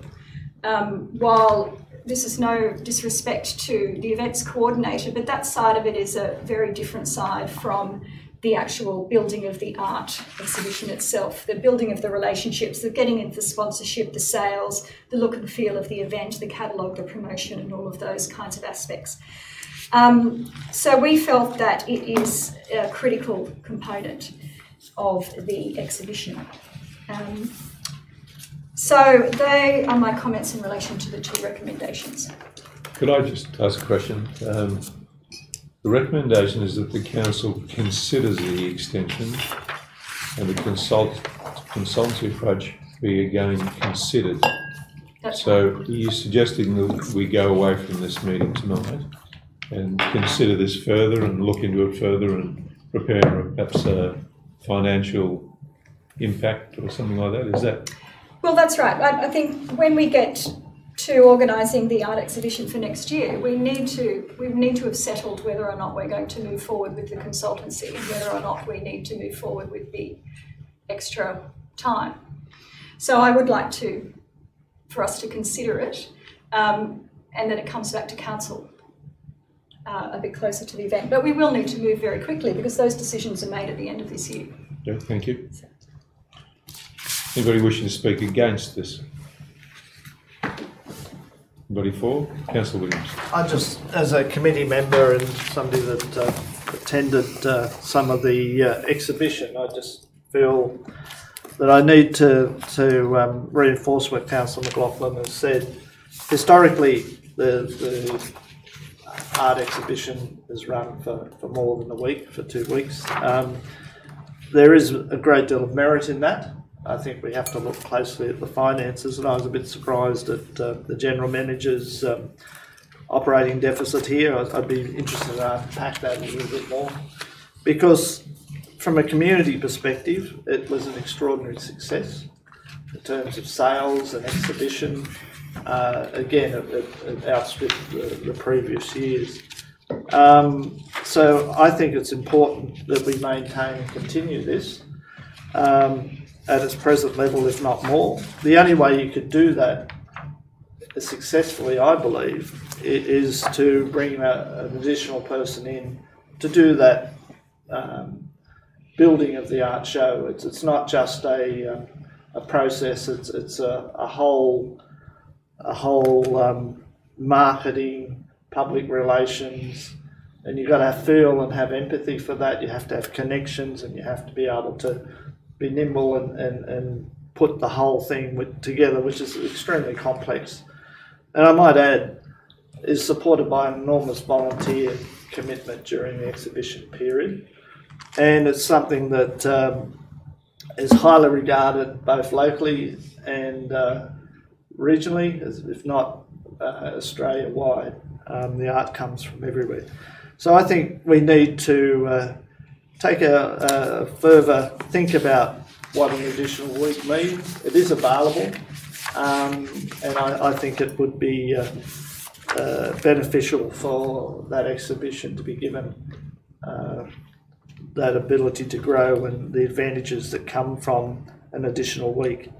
And I think it's imperative that if we're going to run the art show, that we have that person there who can grow the event, can do all the necessary processes which the time available to staff I don't think would be there. So I support the recommendation. Thank you, Councillor. Anybody wish to speak against? Question, Councillor Collins. I was in the understanding that it usually breaks even. Is this just 1 year, or what does it normally? It usually breaks even or close to it. But the consultancy put us over this time. The object of the consultancy was for that person to pass their knowledge along to our current employee. So that was an arrangement we had, and then he would walk away. And how much was the consultant? $50,000. $50,000. if I can to clarify another thing, the previous council was of the view that these sort of events should break even at the very least, and preferably make some money. So we asked all the committees to be very careful that they ran them. Now, having said that, this is not a major loss or anything to be terribly concerned about, $22,000, but it is a loss and it falls outside the resolution council. Could I just make a comment, if I may, just in relation to that? We obviously talked about that deficit, that shortfall, and we as a committee felt that the extra week could actually generate additional revenue, and that's why we think that we probably can get back to a neutral, cost neutral basis. But again, I know that's a council resolution, but these are community events. They generate so much goodwill, as Councillor Williams has pointed out. This might be a baby on the way. I think I should take this. You're excused. You're excused. I think there needs to be a bit of give and take with that. Sure. I think it's such a great event for the community. A loss like this is unfortunate, but I think let's give it a go. Let's give it an extra week. Let's have the consultancy. And the purchases are not something you can easily manage. That's right. Right. I think there's room to move here on the deficit. Thank you. There is no baby. No baby. Anybody wishing to speak against? I've just got one question. You have a question? Councillor Sanderson. I presume that if... Councillors, just one moment. Councillor Sanderson. I presume that if we do give the art exhibition the extra week, that's not going to increase the consultancy fee in any way. Well, look, we'll come back with a further report. That's the whole idea. If you want to consider it, that's fine. We'll come back with a report and we'll outline the whole thing. As I've explained to Councillor McLaughlin, given the amount of money involved, and it's more than $10,000, we will need to call for expressions of interest for the provision of the consultancy service. There are plenty of people out there who can do exactly the same job, and you need to have it's got to be a merit process. Of course. And that's fine. All right. Any further discussion? I'll put the motion. Those in favour? Against? That's carried. Thank you.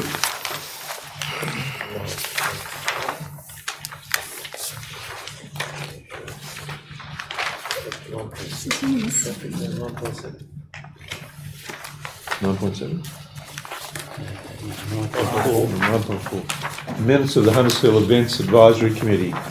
Moved Councillor Crasso, seconded Councillor Collins.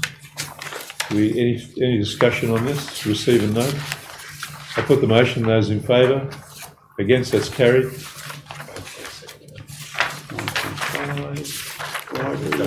9.7? No, 9.5. Joint Library Committee. The Joint Library Committee. Page 159. Hold on.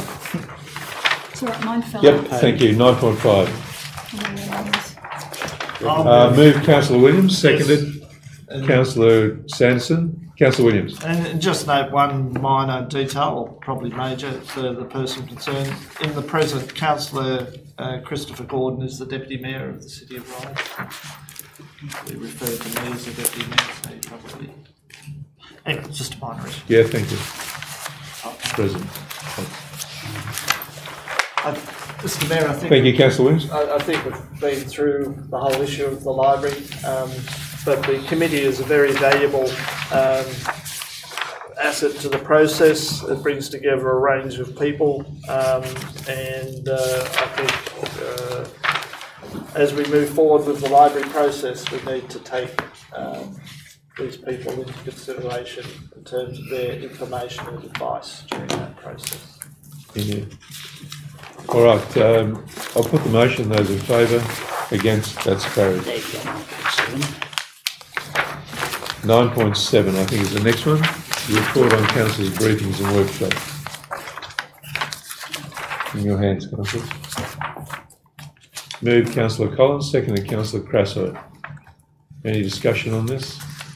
I'll put the motion. Those in favour? Against? That's carried. We go to 10.1.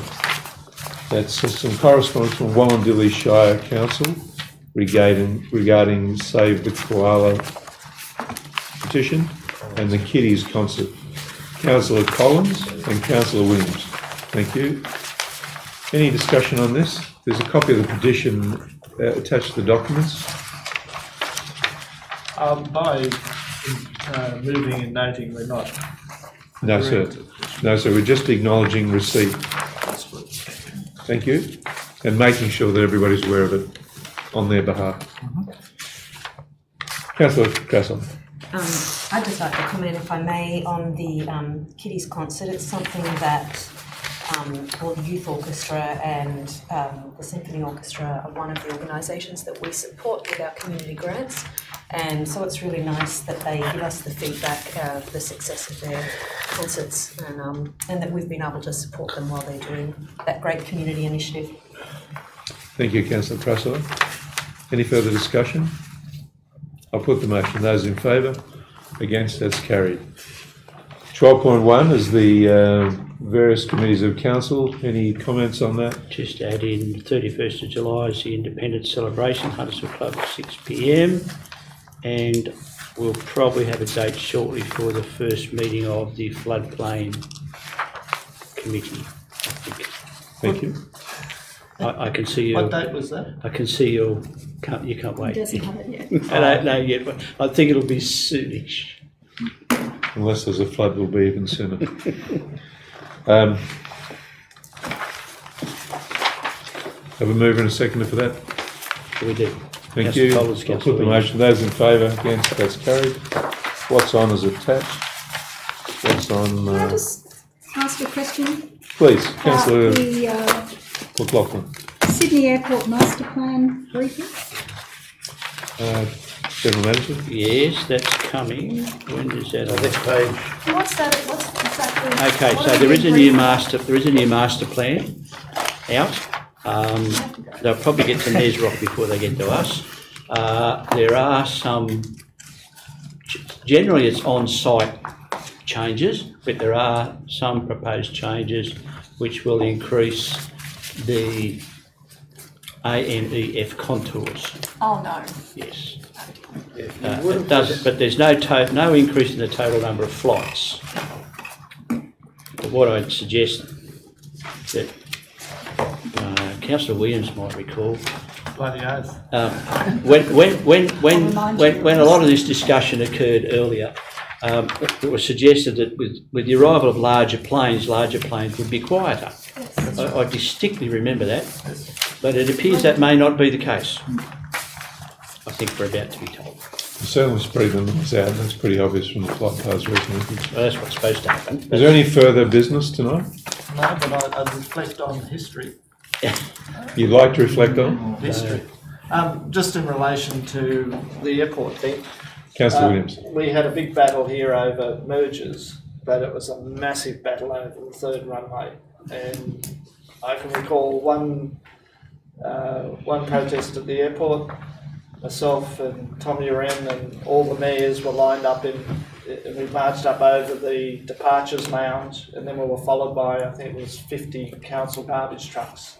We just went around and around, and that was the good old days when you could protest. Shut the airport. Yeah, shut the airport. No, Anyway. that's true, you can't protest anymore. And John Howard came down and spoke to us. Yeah, it was a big day, big time. Yes. Went on for years. Any further business, councillors? Councillor Sanderson. Could we just clarify my attendance at NESROC? Oh, yes, further business. Okay, so we need delegates at NESROC. Yes. Councillor Sanderson has very kindly offered to go, but he is not a delegate. So it would be very handy if the council resolved to appoint Councillor Sanderson as an alternate delegate to NESROC. Yes. For this meeting. For this meeting. For this meeting, yeah. Yep. I've moved Councillor Williams, seconded Councillor McLaughlin. All in favour? Against? That's carried. Thank you, Councillor, for attending that on our behalf. Thanks, Councillor. Are there any questions without notice? Yes. Yes. If you could pass them up, please. And the meeting is closed at 9:45 p.m. Thank you very much.